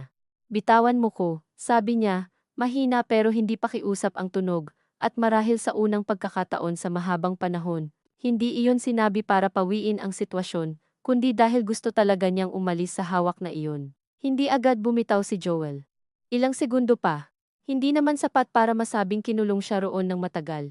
Ngunit sapat para mapansin niya ang panahon sa loob ng sariling balat. Nang tuluyan itong bumitaw, tumawa pa ito ng bahagya. Ang arte mo minsan, sabi nito, hinahawakan lang naman kita. Pagkatapos ay lumayo, parang simpleng eksena lang ang nangyari na hindi na dapat balikan. Nang matapos siya sa lababo, matagal siyang nakatayo sa banyo. Tinitingnan ang sarili sa maliit na salaming bahagyang nangingitim ang gilid. Wala siyang makitang mali sa katawan niya, walang markang mamumula bukas, walang patunay na maipapakita kung sakaling tanungin siya ng sinuman kung ano ba talaga ang problema. Ngunit sa loob ng dibdib niya, may bagay na hindi na maibabalik sa dating pangalan. Hindi iyon simpleng tampuhan, hindi pagiging istrikto, hindi sobrang pag-aalaga. Hindi na niya kayang isiksik muli sa mga salitang iyon nang hindi nararamdaman na siya mismo ang binubura. Kinaumagahan, Lunes, umalis si Joel ng mas maaga kaysa dati dahil may meeting daw sa opisina. Bago ito umalis, sinabi nitong baka gabihin siya, huwag ka munang lalabas, pahabol nitong sabi habang nagsusuot ng sapatos. May aasikasuhin pa ako sa lock mamaya. Napatingin si Mara sa gate, ano na naman? Tanong niya. Basta, sabi ni Joel. Ayoko lang may kung sino-sino na basta nakakapasok. Pagkasara ng pinto, ilang sandali siyang nanatiling nakatayo sa gitna ng sala. Saka dahan-dahan siyang lumapit sa side table. Ilang araw na mula nang makita niya ang lumang keypad phone sa drawer. At mula noon may ugong sa isip niyang hindi mawala. Binuksan niya ang drawer. Nandoon pa rin ang lumang phone, ang mga resibo, ang spare key ng lumang kandado, isang nail cutter, at dalawang baryang tiglima. Kinuha niya ang phone at isiniksik sa bulsa ng duster. Pagkatapos ay kinuha rin niya ang lumang spare key. Hawak niya iyon ng ilang segundo, malamig at magaan, halos walang bigat, ngunit sa mismong gaan na iyon, ay may uri ng kapangyarihang hindi niya naramdaman sa matagal na panahon, hindi dahil sigurado siyang may mabubuksan pa ito, kundi dahil siya ang pumili kung hahawakan ba o ibabalik. Narinig niya ang sariling hininga. Wala namang kakaibang ingay sa labas. May nagwawalis, may nagtatawaran sa tindahan, may batang sumisigaw dahil inagawan ng holen, ordinaryong umaga. Ngunit habang isinasara niya ang drawer at itinatago ang susi sa ilalim ng lining ng lumang handbag niyang hindi na ginagamit, pakiramdam niya ay may ginagawa siyang bagay na hindi pa pagtakas, hindi pa pag-alis, hindi pa kahit malinaw na plano, ngunit malinaw ng hindi pagsunod. Buong araw niya iyong dala sa katawan, nang naglilinis siya ng bentilador. Iniisip niya kung paano magcha-charge ng lumang phone nang hindi halata. Nang naghihiwa siya ng sitaw para sa hapunan, iniisip niya kung sino ang pwede niyang tawagan bukod kay Dina, kung sakaling kailanganing hindi agad mahuli ang usapan. Nang nakatingin siya sa gate mula sa siwang ng kurtina, iniisip niya kung aling bahagi ng hapon pinakamahina ang pakiramdam ng looban, kung kailan pinakakaunti ang mata, at bakit pa siya nag-iisip ng ganoon na parang magnanakaw sa sarili niyang bakuran. Ngunit sa bawat tanong, may mas tahimik na sagot na kusang umaangat, dahil may bagay na matagal nang kinukuha sa kaniya dito. Isa-isa, at kung patuloy niyang hihintayin ang perpektong dahilan bago ito pangalanan, baka wala nang matira sa kaniya na kayang umalis. Bandang 5:00, umuwi si Joel. Pagpasok pa lang, alam niyang may mali sa timpla nito. Hindi naman agad galit, mas malapit sa may iniisip. Inilapag nito ang bag sa sofa, tumingin sa sala, sa kusina, sa pintuan, sa kaniya. Iyong karaniwang masusing pagtingin na parang binibilang kung may nausog. May pumasok ba rito? Tanong nito. Wala, sagot ni Mara. Bakit? Parang may gumalaw sa drawer ko. Kumabog ang dibdib niya, ngunit pinilit niyang manatiling abala sa paghihiwa ng sibuyas. Baka ikaw lang. Lumapit si Joel sa side table at binuksan ang drawer. Sa likod niya, hindi nakikita ni Mara ang mukha nito, ngunit sa paraan ng paggalaw ng balikat alam niyang may hinahanap. Ilang segundo lang. Pagkatapos ay marahan nitong isinara ang drawer at humarap sa kanya. Nasaan yung lumang susi? Tanong nito.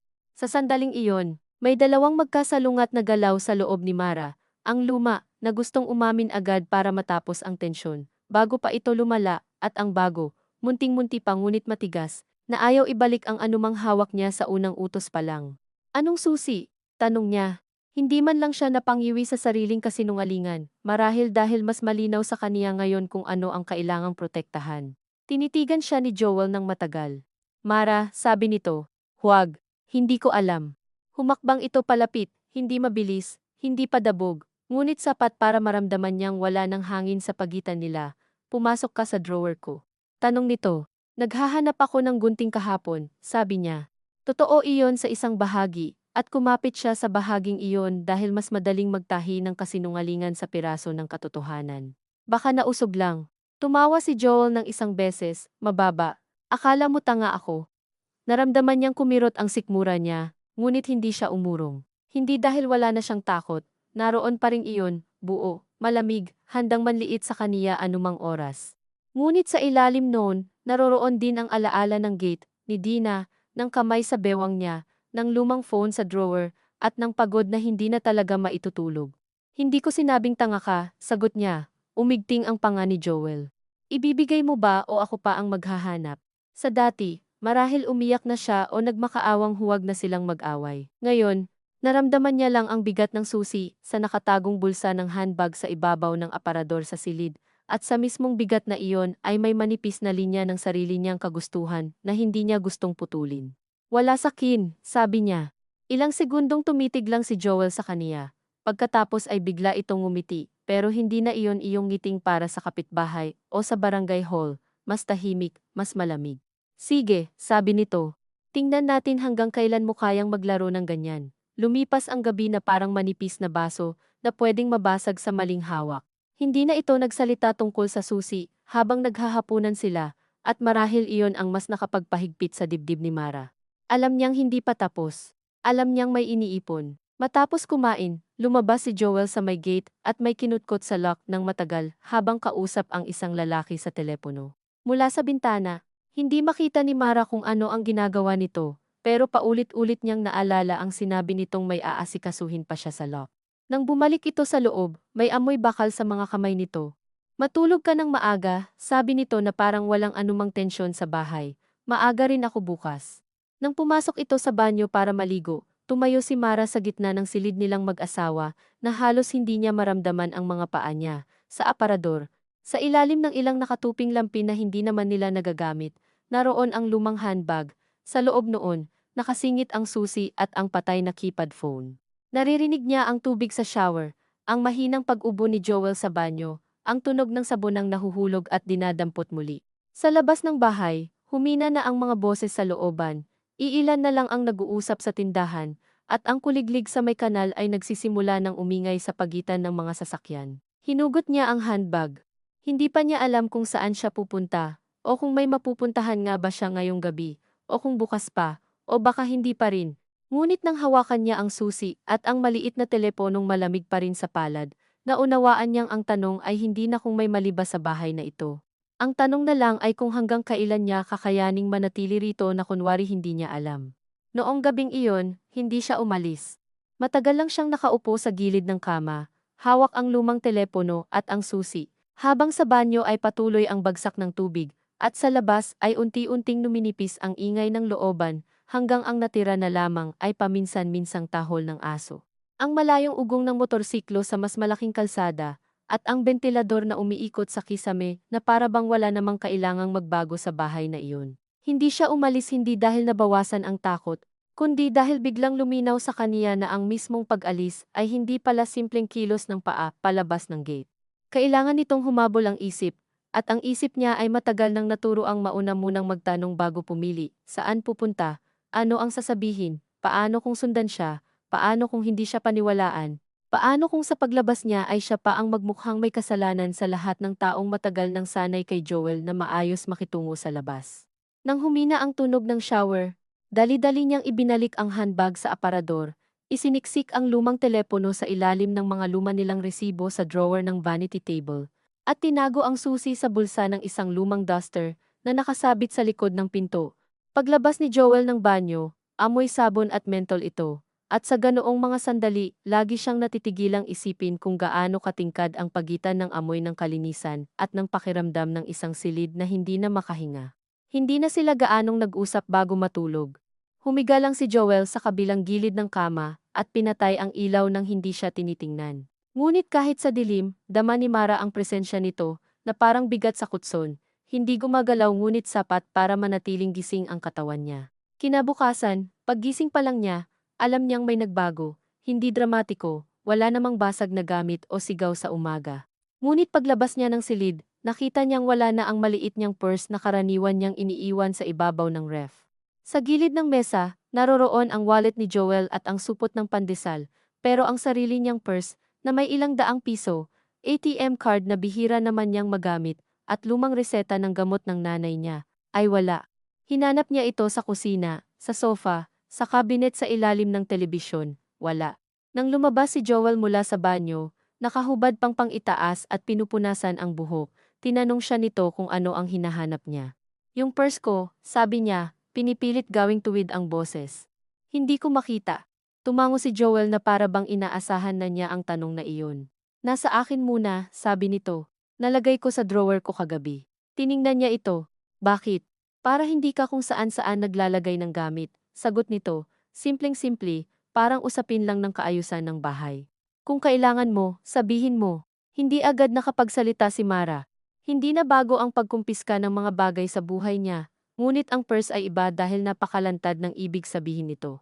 Wala nang palusot na pahinga mula sa ingay, wala nang kwento tungkol sa stress, pera at pagkilos na ang hawak. Akin yun, sabi niya sa huli. Hindi mo naman gagamitin kung walang kailangan, sagot ni Joel habang isinasara ang relo sa pulsuhan. At kung may kailangan ka, nandito naman ako. Muntik na niyang sabihin na iyon nga ang problema na lagi itong naroon sa paraang hindi na pwedeng huminga ng hiwalay sa kaniya ang kahit pinakapayak na pangangailangan, pero tumahimik siya.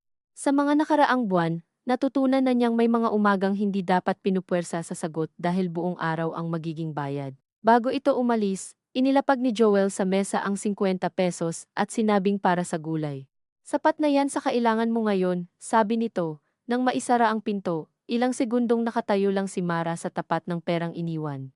Sa liit ng halagang iyon walang mismong insultong nakasulat, ngunit doon sa paraan ng pagkakalapag hindi niya hawak ang purse niya. Ito ang ibibigay sa kaniya, ito ang sukat ng maaaring kailanganin niya, may uri ng pag-aayos sa buhay niya na hindi na maipagkakailang sinasadya. Hindi siya agad umiyak. Naupo siya sa silya at tumingin sa perang nakapatong sa mesa hanggang ang 50 pesos ay nagsimulang magmukhang mas mabigat kaysa dapat nitong timbangin. Sa hapon, tinawagan niya si Dina gamit ang lumang keypad phone na na-charge niya ng palihim habang naglalaba. Isinaksak sa outlet sa likod ng aparador. Para hindi madaling mapansin, napatayo pa siya nang marinig niyang umilaw ang maliit na screen. Napakapayak ng aparatong iyon, at marahil dahil payak ay nagmukha rin itong mas tapat. Wala iyong mga notification, walang social media, walang ibang humihila sa atensyon niya. Numero lang, tawag lang, boses lang. Nang sumagot si Dina, mahina agad ang una nitong tanong, Ate, okay ka ba? Gusto niyang sagutin agad ng malinaw, hindi siya okay. Hindi na niya gustong magsinungaling kahit sa iisang pangungusap na iyon. Ngunit sa halip, sinabi niyang, nandito ka ba sa inyo? Napatahimik sandali si Dina, marahil sa pagbasa sa mismong paraan ng pagtatanong niya. Oo. Sagot nito, nasa bahay ako. Bakit? Tumingin si Mara sa pintuan kahit nag-iisa siya. Kinuha niya yung purse ko. Narinig niya ang marahang paghinga ng kapatid niya sa kabilang linya. Hindi nagmura si Dina, hindi nagtaas ng boses.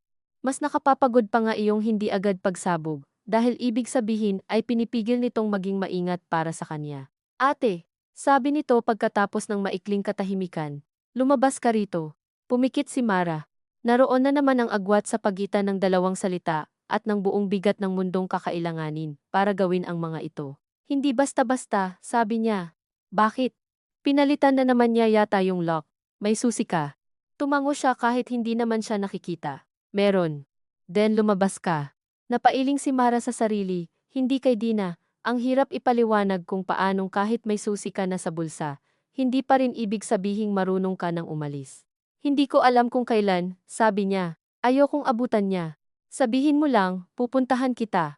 Sa salitang iyon, may halo na agad na pag-asa at pagod. Alam niyang kayang gawin iyon ni Dina. Alam din niyang hindi madali para sa kapatid niya, ang biglang dumating.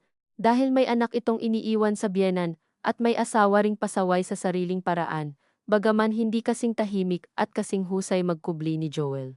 Ngunit higit sa lahat, alam niyang sa sandaling hayaan niyang magkatotoo, ang pagpunta ni Dina para sunduin siya, may isang linyang hindi na mabubura. Hindi na iyon gaya ng dati na pwedeng sabihing hindi lang nagkaintindihan. Hindi na iyon tampuhan ng mag-asawa na pwedeng ipahinga sa ilang araw na tahimik. Pag-iisipan ko, sabi niya. Sa kabilang linya, huminga ng malalim si Dina, huwag mo nang isipin hanggang sa mawala ang pagkakataon. Hindi na siya sumagot, matagal niyang hawak ang telepono, kahit naputol na ang tawag. Kinaumagahan, mas tahimik kaysa dati ang bahay. Dumaan ang mga oras sa maliliit na gawain paghihiwa ng sitaw, pagwawalis ng sahig, paglalaba ng 2 punda at 3 tuwalya, ngunit sa likod ng bawat gawain ay ang palihim na pagtutuos sa isip niya. Ilang damit ang kakasya sa isang bag ng hindi halata. Magkano ang pamasahe sa tricycle hanggang sa highway? Gaano katagal bago mapansin ni Joel na wala siya? Ilang minuto mula sa pagbukas ng gate hanggang sa kanto. Ngunit kasabay ng mga tutuos na iyon ay ang ibang uri ng tanong na mas mabagal at mas malagkit. Paano kung mali ang basa niya sa lahat? Paano kung lalabas siya at pagkatapos ay sasabihin lamang ng lahat na istrikto lang talaga si Joel, na may karapatan itong mainis dahil bastos si Dina, na hindi naman siya sinasaktan, na dapat marunong din siyang mag-adjust. Sa barangay nilang iyon, marami na siyang narinig na ganitong mga linya sa mga usapang palengke, at lamay, iyong mga payo na laging nakadikit sa pagtitiis ng babae, hanggang halos wala nang natitira sa pagtukoy, kung ano ang hindi na dapat tiisin. Naalala niya si Tita Malo sa kasal nila, na nagsabing, mabuti na yung medyo seloso, ibig sabihin mahal. Noon ngumiti lang siya, ngayon, binalikan niya ang linyang iyon na para bang may tinik na, noon pa man, ay naipasok na sa ilalim ng balat, at ngayon lang ganap na sumasakit. Pag-uwi ni Joel ng gabing iyon, dala nito ang purse niya, hindi ito humingi ng tawad. Inilapag lang nito sa harap niya habang naghahapunan sila, at sinabing, ayan, ibinabalik ko na. Sana matuto ka ng maging maayos, binuksan ni Mara ang purse. Kumpleto ang laman, maliban sa ATM card niyang nawala sa dating lagayan. Tumingin siya rito. Nasaan yung ATM? Kinuha ko muna, sagot ni Joel, kumukuha ng sabaw. Hindi mo naman ginagamit. Bakit mo kinuha? Mara, sabi nito, hindi itinaas ang tingin sa mangkok, nakakapagod ka na. Bawat maliit na bagay ginagawan mo ng issue. Doon niya naranasang muli ang pamilyar na pagkahilo ng isip kapag ang malinaw para sa kanya ay ibinabalik sa anyong parang siya ang nag-iimbento ng problema. Ngunit hindi na katulad ng dati ang epekto. Hindi na agad natitinag ang loob niya sa ganoong pagbabaligtad, napapagod pa rin siya. Oo, ngunit sa ilalim ng pagod ay may matigas na bagay nang nabubuo, tulad ng kapirasong buto na unti-unting natutong huwag sumunod sa daliri ng ibang humuhubog dito. Akin yun, sabi niya muli. Akin din ang pera sa bahay na to, sagot ni Joel, at ngayon lamang ito tumingin sa kanya ng diretsyo. Kung wala ako, may ATM ka, pero saan kukunin ang laman? Hindi iyon sigaw, at marahil dahil hindi iyon sigaw. Mas malinaw ang pinsala. Walang galit na pwedeng ituro at sabihing doong galing, may lohika lang na inayos para paliitin siya sa loob ng sariling buhay. Hindi na siya sumagot. Nang gabing iyon, pagkatapos nilang matulog, binalikan niya sa isip ang huling pangungusap nito. Kung wala ako. Noon pa man, iyon ang lihim na sentro ng karamihan sa sinasabi ni Joel, kahit iba-iba ang anyo. Kung wala ako, hindi ka ligtas. Kung wala ako, magugulo ka. Kung wala ako, aabusuhin ka ng pamilya mo. Kung wala ako, wala kang gastos, wala kang kaayusan, wala kang matinong buhay. Ngayon lamang niya naramdamang ang laging ipinapakitang proteksyon, ay hindi lang pala pader kundi salamin din. Paulit-ulit siyang pinatutunghay roon hanggang maniwala siyang siya nga ang babaeng hindi marunong mabuhay ng walang bantay. Kinabukasan, nang magtimpla siya ng kape, nagpasya siyang subukan ang isang bagay na matagal na niyang iniiwasan, hindi dahil hindi niya naisip, kundi dahil ayaw niyang marinig ang sariling boses na magsasalita ng direkta. Tinawagan niya ang dati niyang katrabaho sa butik, gamit ang lumang phone. Sumagot agad si Celia, parang tuwang-tuwa pang marinig siya. Mara, akala ko na wala ka na talaga. Parang nahila siyang bigla sa dating bersyon ng sarili niya sa simpleng siglang iyon. Iyong dating siya na marunong tumayo ng 8 oras, marunong makipagtawaran sa supplier ng hair clips, marunong tumawa ng malakas kapag sira ang aircon sa stockroom, at lahat sila'y pawis na pawis. May bakante pa ba? Tanong niya, at halos mapaupo siya sa bigat ng tanong na iyon, hindi dahil sa laki nito, kundi dahil sa tagal niyang hindi iyon ibinibigay sa sariling bibig. Weekend lang to, sagot ni Celia. Sab pa lang sa 2 linggo, pero kung gusto mo, pwede ka agad sa Sabado. Bakit? Gusto niyang sabihin kailangan niya ng dahilan para lumabas, kailangan niya ng perang hindi dadaan sa kamay ni Joel. Kailangan niya ng ilang oras kada linggo na hindi siya minamarkahan ng tingin ng asawa niya mula sa kabilang silid, ngunit ang sabi lang niya ay, wala. Gusto ko lang sana ulit.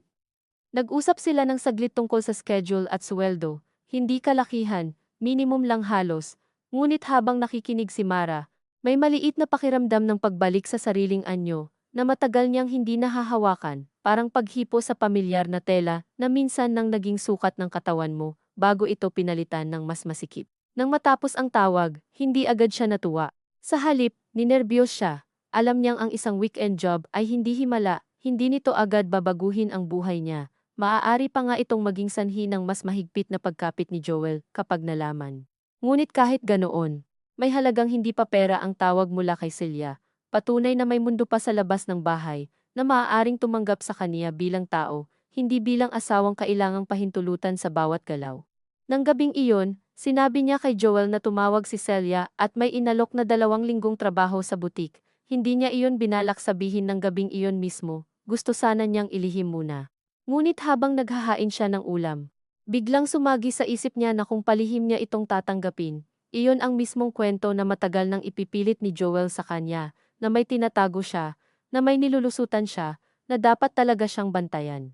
May bahagi sa kaniya na pagod ng mamuhay sa ilalim ng mga akusasyong hindi man lang niya pinapakinabangan, kaya sinabi niya iyon ng diretsyo, bagaman nanginginig ang daliri niya habang inaayos ang mga kutsara. Hindi agad sumagot si Joel. Pinunasan muna nito ang kamay sa tuwalya. Anong sabi mo? Tanong nito. Wala pa, sagot ni Mara. Sinabi ko lang na iisipin ko. At iniisip mo. Tumango siya. Sa maikling kilos na iyon, pakiramdam niya ay mas malaki ang nailabas niyang pagsuway kaysa sa maraming beses na pinigilan niya ang sarili. Umupo si Joel. Hindi ito sumabog. Nagtaka pa nga siya sa sobrang kapanatagan nito. Ba't mo biglang gustong magtrabaho? Tanong nito. Para may sarili akong pera, sabi niya. At nang sabihin niya iyon ay para siyang nakarinig ng sariling boses mula sa ibang dako ng silid, pamilyar ngunit hindi sanay sa ganitong uri ng linaw. Hindi ba sapat ang binibigay ko? Hindi yon ang punto. Ano ngayon ang punto? Napahawak siya sa sandalan ng silya. Gusto ko lang. Hindi niya nagustuhan ang sagot na iyon pagkabigkas na pagkabigkas pa lang. Mas mahina, mas madaling baliin. Narinig din marahil iyon ni Joel. Umupo ito ng mas maluwag, parang biglang nagkaroon ng oras. Mara, sabi nito, hindi kita pinipigilan kung talagang para sa ikabubuti mo, pero kilala ko yung mga ganyang trabaho. Pagod, puyat, kung sino-sinong lalaking customer, kung sino-sinong katrabahong pakialamera. Tapos uuwi kang pagod at iritable, ako rin ang sasalo. 2 linggo lang, sabi niya, sob lang, wala sa tagal yun. Natahimik siya. Naroon na naman ang kasanayan ni Joel sa pagkuha ng maliit na bagay, at pagpapalaki sa paraang siya ang magmumukhang isip bata.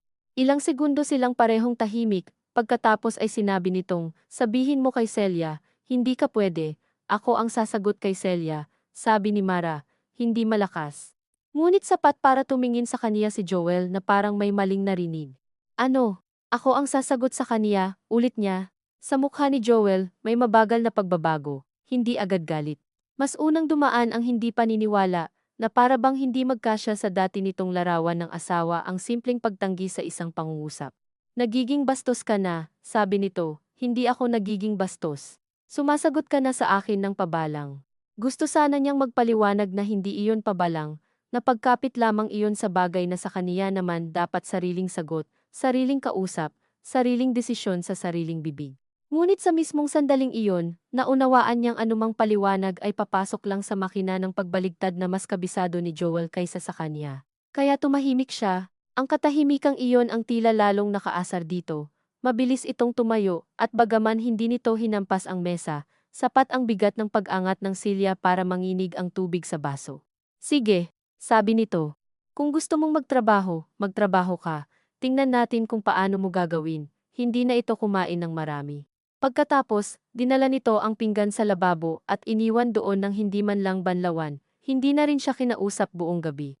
Ngunit kinabukasan, pag-alis nito sa umaga, sa kanya napansin na wala na ang charger ng lumang keypad phone na itinago niya sa likod ng aparador.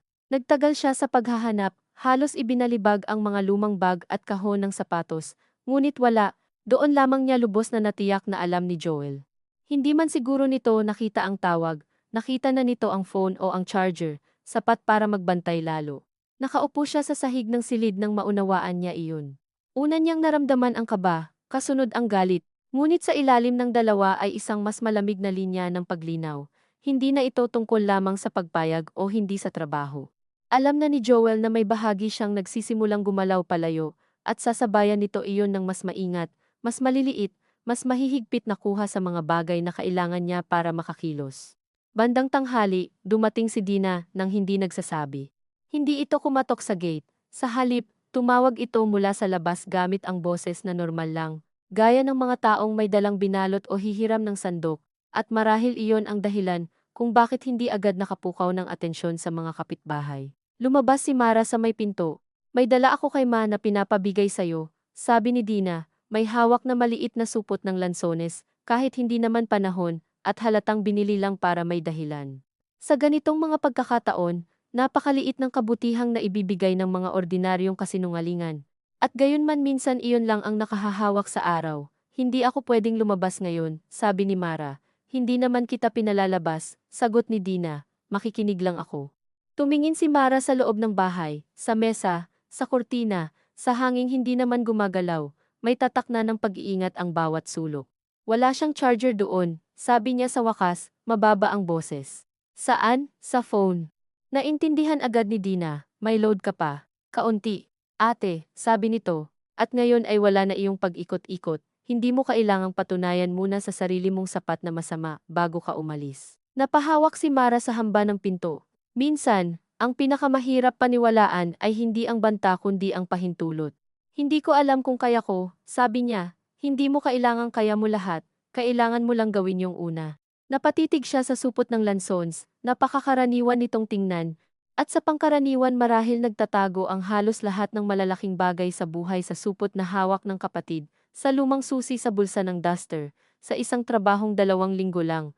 Sa salitang ako ang sasagot na noong unay parang napakaliit, pero ngayon hindi na maibabalik sa dating liit. Pag sinabi kong sunduin mo ko, sabi niya, hindi inaalis ang tingin sa supot, darating ka ba? Hindi sumagot agad si Dina. At sa katahimikang iyon alam ni Mara na may pumipigil din dito galit, takot, mga praktikal na hadlang ng isang babaeng may sarili ring buhol-buhol na buhay. Ngunit nang magsalita ito, malinaw, oo. Pag-alis ni Dina, naiwan si Mara sa may pinto ng matagal. Hindi siya lumabas, hindi rin siya umiyak. Ngunit sa buong hapon, habang nagbabalat ng bawang at nagbubuo ng munggo para sa hapunan, naroon na sa kaniya ang bigat ng tanong na hindi na maaaring itulak palayo. Kung darating si Joel mamaya na para bang walang pagbabago, maghihintay pa ba siya ng 1 pang linggo, 1 pang buwan, 1 pang maliit na pagkumpiska, 1 pang pader na itatayong tila para sa kaayusan? Pagsapit ng gabi, mas maaga itong umuwi. Pagpasok pa lang, nakita na niya sa lakad nito ang anumang natitira pang lambot sa araw. Hindi mabilis. Hindi rin mainit, masyadong kontrolado. Inilapag nito ang bag sa sofa at agad tumingin sa may pintuan. Saka sa kaniya, may dumating. Tanong nito. Si Dina, sagot niya. Hindi na siya nagsinungaling. Bakit? May iniwan. At kinausap mo. Oo.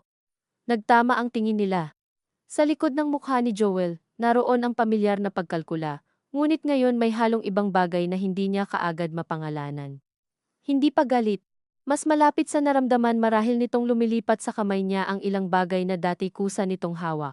Pinapapasok mo na ba siya ngayon? Tanong nito. Hindi. Pero kinakausap mo sa gate. Kapatid ko siya. Sa sandaling lumabas ang linyang iyon, naramdaman niyang umusad ang hangin sa silid. Napakalinaw at napakasimple, at marahil dahil doon mas tumama. Kapatid ko siya. Hindi dahilan. Hindi paliwanag. Katotohanan lang. Bahagyang napangiti si Joel, ngunit hindi umabot sa mata. At asawa mo ako, sabi nito, huwag mong kalimutan yon, hindi ko nakakalimutan, mukhang nakakalimutan mo na. Lumapit ito. Hindi naman padabog, ngunit sa bawat hakbang ay sumisikip ang espasyo sa pagitan nila. Lately, sabi nito, ang dami mo ng sariling sagot, napalunok si Mara, may sarili naman talaga akong sagot. Hindi niya alam kung saan nanggaling ang pangungusap na iyon. Pagkabigkas niya, para itong maliit na apoy na hindi na niya kayang apakan agad. Ilang segundo siyang tinitigan ni Joel, pagkatapos ay inabot nito ang pulso niya. Hindi sobrang higpit sa umpisa, ngunit hindi rin paghawak lang. Kapit iyong may pasya, iyong humihingi ng pag-urong mula sa kaniya nang hindi ito sinasabi ng direkta. Anong problema mo? Tanong nito, mababa, halos pabulong. Bitawan mo ko, sabi ni Mara. Sa pagkakataong ito, hindi niya ibinaba ang boses dahil takot na marinig ng kapitbahay. Ibinaba niya ito dahil ayaw niyang magmukhang nagsusumamo. Humigpit ng kaunti ang kapit ni Joel, sapat para sumakit ang ugat sa loob ng balat niya. Nagkakalakas loob ka dahil sa kapatid mo, bitawan mo ko. Sa ikalawang ulit, may kung anong nanigas sa mukha ni Joel. Saka nito siya binitawan na parang siya pa ang may ayaw sa hawak na iyon. Sige, sabi nito, umatras ng isang hakbang. Kung gusto mong magmatigas, gawin mo. Tinalikuran siya nito at pumasok sa silid. Narinig niya ang pagbukas ng drawer, ang paggalaw ng mga hanger, ang maikling kalansing ng mga susi. Nakatayo lang si Mara sa gitna ng sala, nakatitig sa pulso niyang unti-unting namumula. Hindi malala. Walang marka bukas marahil. Ngunit sa unang pagkakataon, hindi niya hinanap kung may maipapakitang ebidensya. Ang pakiramdam sa loob ang malinaw. Nang lumabas muli si Joel, may hawak itong maliit na pouch. Kinuha nito ang wallet mula sa mesa, isinuksok sa pouch, at saka tumingin sa kaniya. Akin muna to lahat, sabi nito, hanggat hindi ka marunong umayos.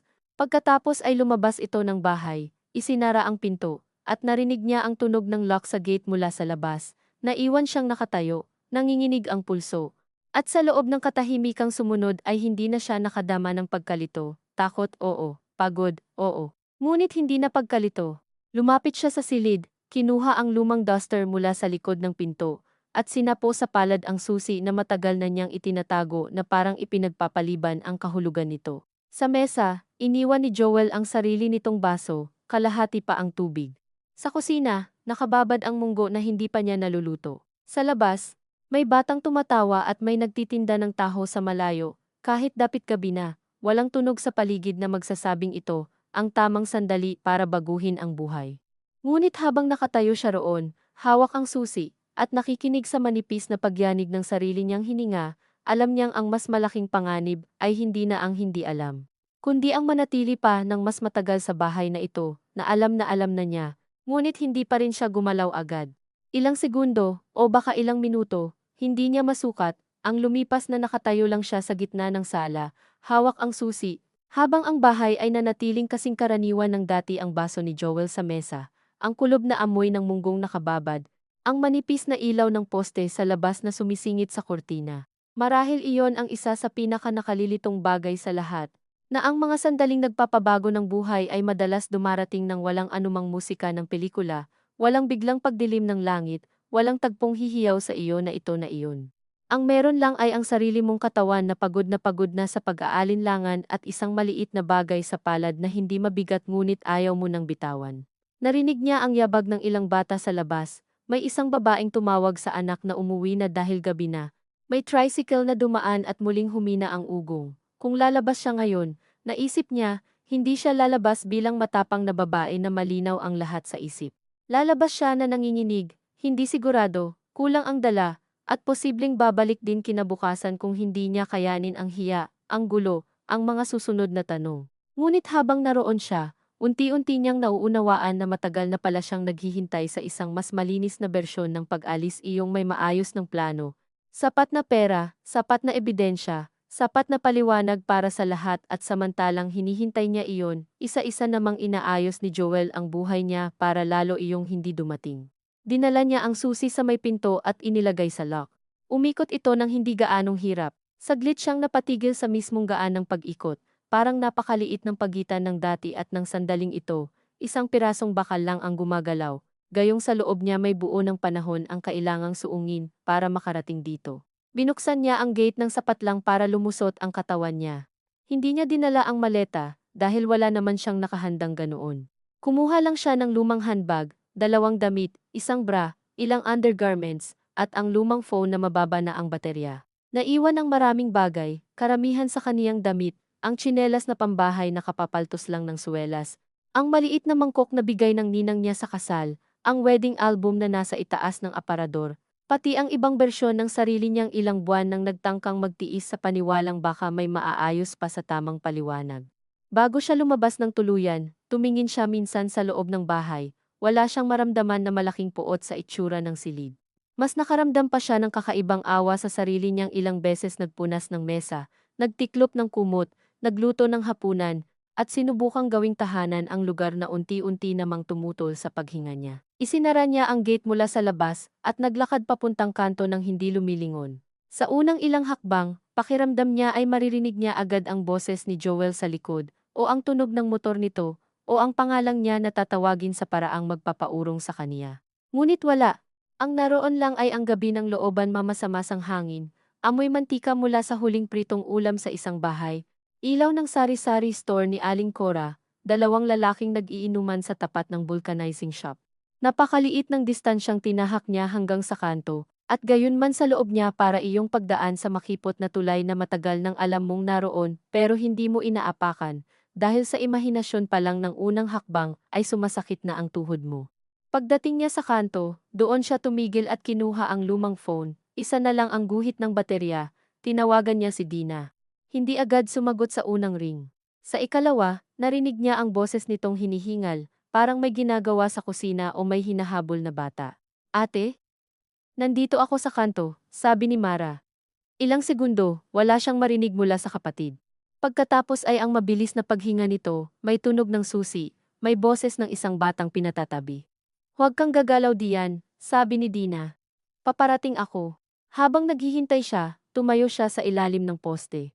Hawak ang bag sa tiyan na para bang maaari iyong maagaw sa kanya ng gabi. Napatingin sa kanya si Aling Cora mula sa tindahan, ngunit hindi nagtanong. Tumango lang ng bahagya, iyong tango ng mga taong matagal nang nakakaramdam ng kung anong hindi maipirmi sa salita, at marahil ay piniling huwag munang igiit ang pag-alam. Maya-maya, dumating si Dina sakay ng tricycle, nakapusod lang ang buhok at may suot na lumang t-shirt na halatang pambahay. Pagkababa nito, hindi agad sila nagyakapan. Tinitigan muna siya ng kapatid niya mula ulo hanggang paa, hindi sa panghuhusga kundi sa pagtiyak. May dala ka na ba yan lahat? Tanong nito. Tumango si Mara. Oo. Si Tara. Sumakay siya sa tricycle at doon lamang, nang magsimula iyong umandar at dahan-dahang lumiit sa likod nila ang eskinita papunta sa bahay nila ni Joel, siya unang nakadama ng tremor sa dibdib na hindi na niya maikubli. Hindi pa rin siya umiyak agad. Ang naramdaman niya ay parang may maluwag na bahagi sa loob na sabay namang masakit kapag humahampas ang hangin ng biyahe. Sa bawat lubak, gumagalaw ang bag niya sa kandungan. Sa bawat ilaw ng tindahang nadaraanan, naaalala niya ang mga gabing dumaan siya sa mga parehong kalsada bilang misis na nagmamadaling umuwi bago sumama ang timpla ng asawa, at ngayong gabi, ang parehong kalsada ay hindi nagmukhang bago ngunit siya ang hindi na eksaktong kapareho ng dating sakay. Pagdating nila sa bahay ng nanay nila sa Antipolo, bukas pa ang ilaw sa sala, si Dina na marahil ang nag-text na parating sila dahil hindi na nagulat ang nanay nila nang bumukas ang pinto. Hindi ito nagtanong agad, tiningnan lang si Mara, saka ang maliit niyang bag, saka ang mukha ni Dina, at sa sunod-sunod na tinging iyon, ay may napakaraming taon ng pagkakakilala na hindi na kinailangan ng mahabang paliwanag. Halika muna, sabi nito, iyon lang. Walang bakit, walang sinabi ko sa'yo na. Walang himutok na minsan ay inaasahan ni Mara mula sa matatandang babaeng buong buhay ding nagtiis sa kani-kanilang anyo ng lalaki. Marahil bukas magkakaroon ng mga tanong. Marahil sa susunod na araw magkakaroon ng payo na hindi niya magugustuhan. Ngunit ngayong gabi, ang ibinigay ng ina niya ay espasyo lamang, at isang manipis na kumot sa sofa, dahil si Bunso at ang asawa nito ang gumagamit ng dating kwarto niya. Nang mahiga siya roon, saka lamang siya umiyak, hindi malakas, hindi rin tuloy-tuloy. Mas parang pagtulo ng pagod mula sa katawan kaysa pagputok ng damdamin. Umiyak siya para sa sariling boses na ilang beses niyang pinigilang lumabas sa tamang hugis. Umiyak siya para sa mga sandaling naramdaman niyang siya pa ang mali dahil hindi sapat na mabigat ang mga nangyayari para tawaging mali. Umiyak siya para sa bahay na iniwan niyang hindi naman niya buong maibabalik sa anyong walang alaala. Kinabukasan, paggising niya, may 4 na missed call si Joel sa lumang phone at 9 na mensahe sa regular niyang phone na binuksan niya lamang ng may liwanag na sa labas. Ang una ay simpleng, "Saan ka?" Ang ikalawa, "Huwag kang gumawa ng eksena." Ang ikatlo, "Umuwi ka at pag-usapan natin." Pagdating sa ika-4 hanggang ika-6, nagkaroon ng halong sumbat at pag-ako ginawa ko lahat para sa atin, pinapalaki mo to, iniimpluwensyahan ka na naman ng pamilya mo. Sa huli, bandang 7:00 ng umaga, may mensaheng, "Sige, kung ayaw mo, bahala ka."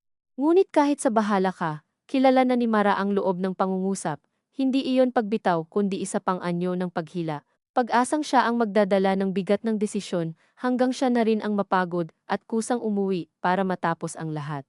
Ipinakita niya ang mga mensahe kay Dina, binasa nitong tahimik, pagkatapos ay ibinigay sa kanya ang telepono ng walang komento.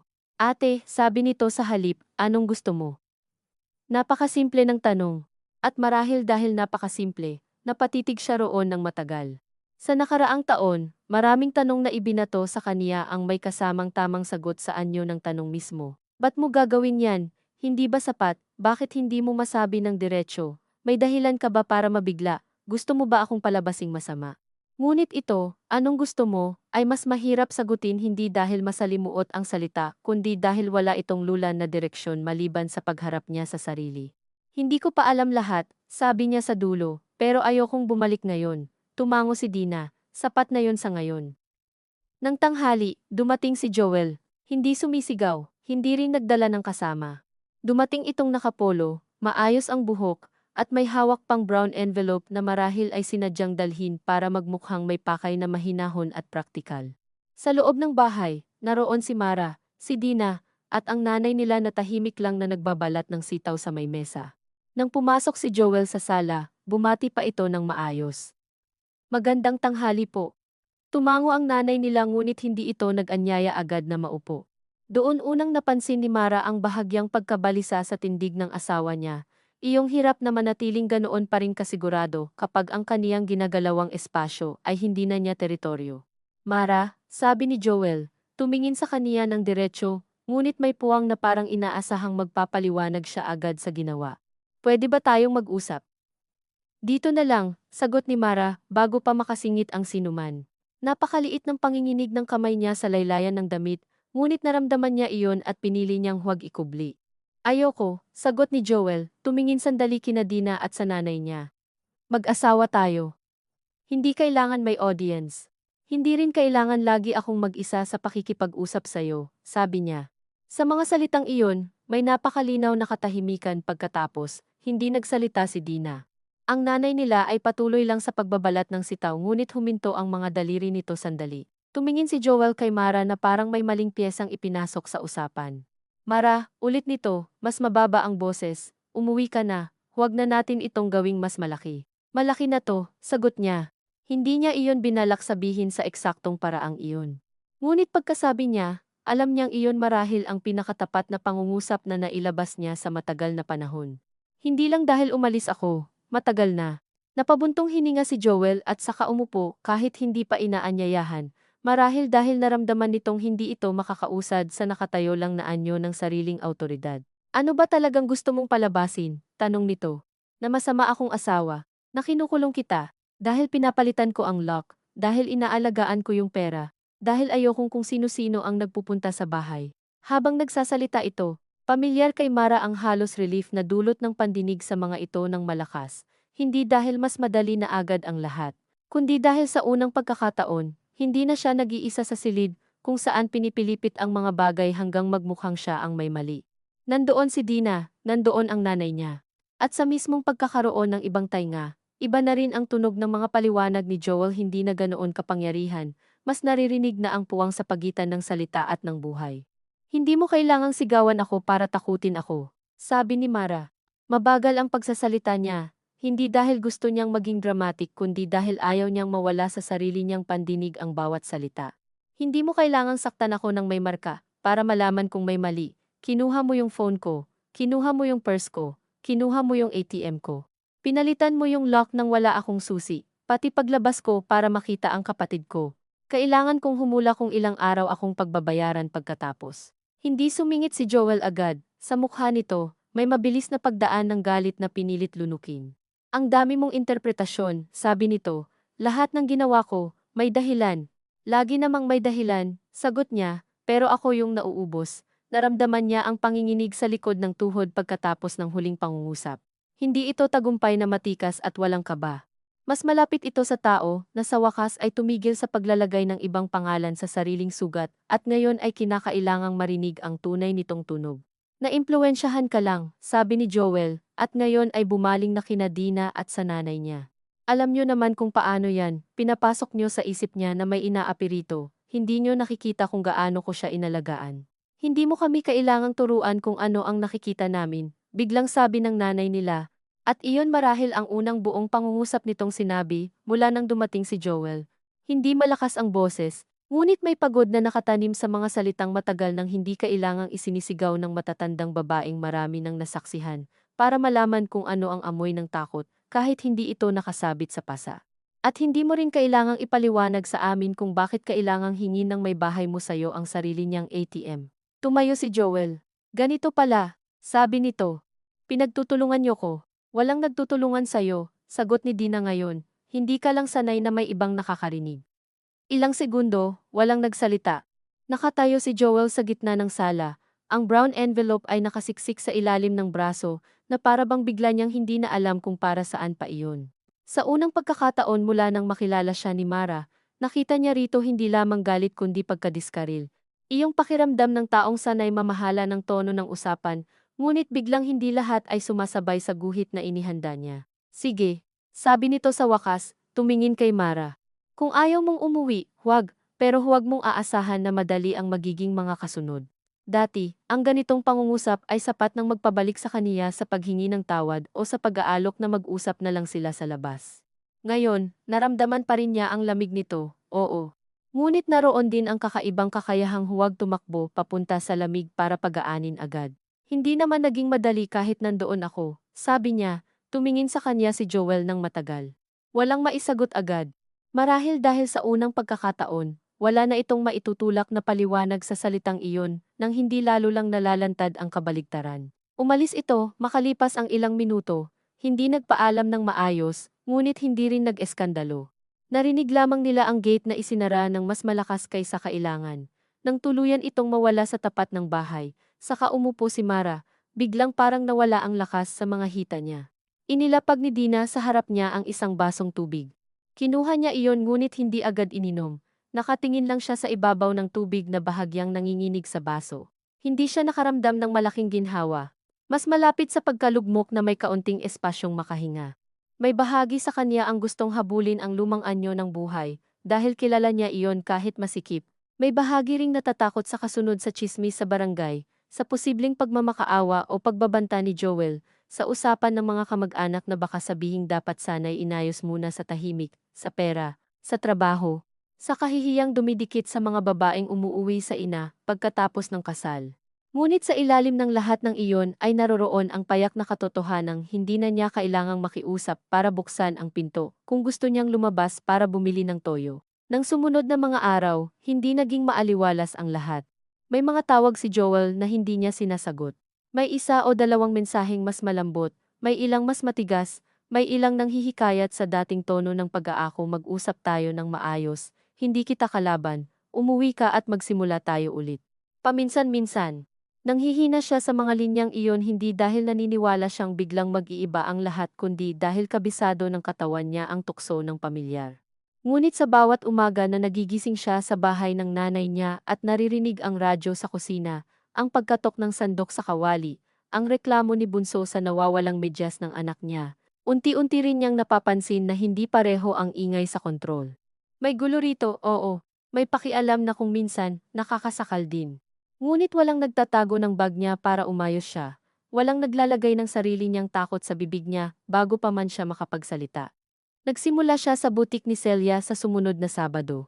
2 linggo lang dapat, ngunit sa unang araw pa lang, habang inaayos niya ang mga blouse sa rack at naririnig ang halo-halong boses ng mga customer, may pagod siyang mas gusto kaysa pagod sa bahay nila ni Joel. Pagod ito ng paa, ng likod, ng pakikitungo. Hindi pagod ng isip na buong araw umiikot sa kung paano magsasalita para hindi sumama ang gabi. Sa break nila, bumili siya ng murang kape at tinapay gamit ang unang advance na ibinigay ni Celia. Habang hawak niya ang sariling baso, sariling perang ipinambayad, naisip niyang hindi pala agad kalayaan ang tawag sa ganitong maliliit na bagay. Mas tama sigurong sabihing mga piraso ito ng sarili na unti-unti mong pinupulot mula sa mga lugar kung saan mo sila naiwan sa kakasunod. Hindi siya bumalik agad sa bahay nila ni Joel. Hindi rin niya agad alam kung kailan niya haharapin ang legal, ang mga gamit, ang mga papel, ang mga kamag-anak na may opinyon. May mga gabing nagigising pa rin siyang kumakabog ang dibdib dahil sa akalang naroon si Joel sa kabilang silid. May mga sandaling nakatitig siya sa telepono at halos sagutin ang tawag nito para lang matapos na ang pag-abang. May mga pagkakataong nakokonsensya siya sa ina niya dahil dagdag bigat siya sa bahay na maliit na nga. Ngunit sa pagitan ng mga alanganing iyon, may dumarating ding napakapayak na sandali na dati hindi niya napapansin ang halaga. Ang makalabas para bumili ng suka nang hindi nagpapaalam. Ang mapaupo sa hagdan sa labas pagkagat ng hapon. Ang makipag-usap kay Dina nang hindi binibilang kung gaano katagal. Ang paghawak sa sariling purse at alam mong naroroon ang ATM mo dahil wala namang may dahilan para itago iyon mula sayo. Makalipas ang ilang linggo, isang hapon habang pauwi siya galing butik, dumaan siya sa palengke at bumili ng kalahating kilong kamatis at kaunting galunggong para sa bahay. Habang naglalakad siya sa makipot na daan pauwi, naramdaman niya ang pawis sa likod, ang bigat ng supot sa daliri, ang pagod sa binti. Sa tapat ng tindahan ni Aling Cora rito sa Antipolo, may batang umiiyak dahil ayaw umuwi at may matandang pinapagalitan ang manok na gala. Napakakaraniwan ng lahat. At marahil dahil sa pangkaraniwang iyon, bigla niyang naunawaan na ang buhay na sinusubukan niyang bawiin ay hindi naman kailangang magmukhang malaki o malinis upang maging totoo. Hindi niya kailangang magmukhang buo agad. Hindi niya kailangang maging babae sa kwento ng iba na isang gabi lang umalis at kinabukasan ay alam na ang lahat ng susunod na hakbang. Sapat na, sa araw na ito, na kaya niyang umuwi sa bahay na hindi niya ikinakandado laban sa sarili niya. Pagpasok niya sa gate, narinig niya ang boses ng nanay niya mula sa kusina, si Dina na may kausap sa telepono, ang TV ng pamangkin niyang masyadong malakas. Huminto siya sandali sa maliit na bakuran bago tuluyang pumasok, hawak ang supot ng galunggong at kamatis, at tumingala sa langit na papadilim na. Wala iyong sagot sa lahat, wala iyong pangakong magiging madali. Ngunit sa loob ng maruming liwanag ng dapit hapon, naramdaman niya ang isang bagay na noon pa man ay pinakamatagal ipinagkait sa kaniya, at ngayon ay dumarating hindi bilang sigaw kundi bilang marahang paglapag sa dibdib, hindi kapanatagan, hindi pa lubos, kundi sapat na espasyo para sa sariling hininga. At sa gabing iyon, bago siya pumasok sa bahay, hindi niya muna inisip kung babalik pa ba siya sa dating buhay o kung anong pangalan ang ibibigay ng iba sa ginawa niya. Saglit lang siyang tumayo roon, hawak ang hapunan sa isang kamay at ang sariling susi sa kabilang bulsa, at hinayaang ang katahimikang wala ng bantay ang unang bumati sa kaniya pauwi.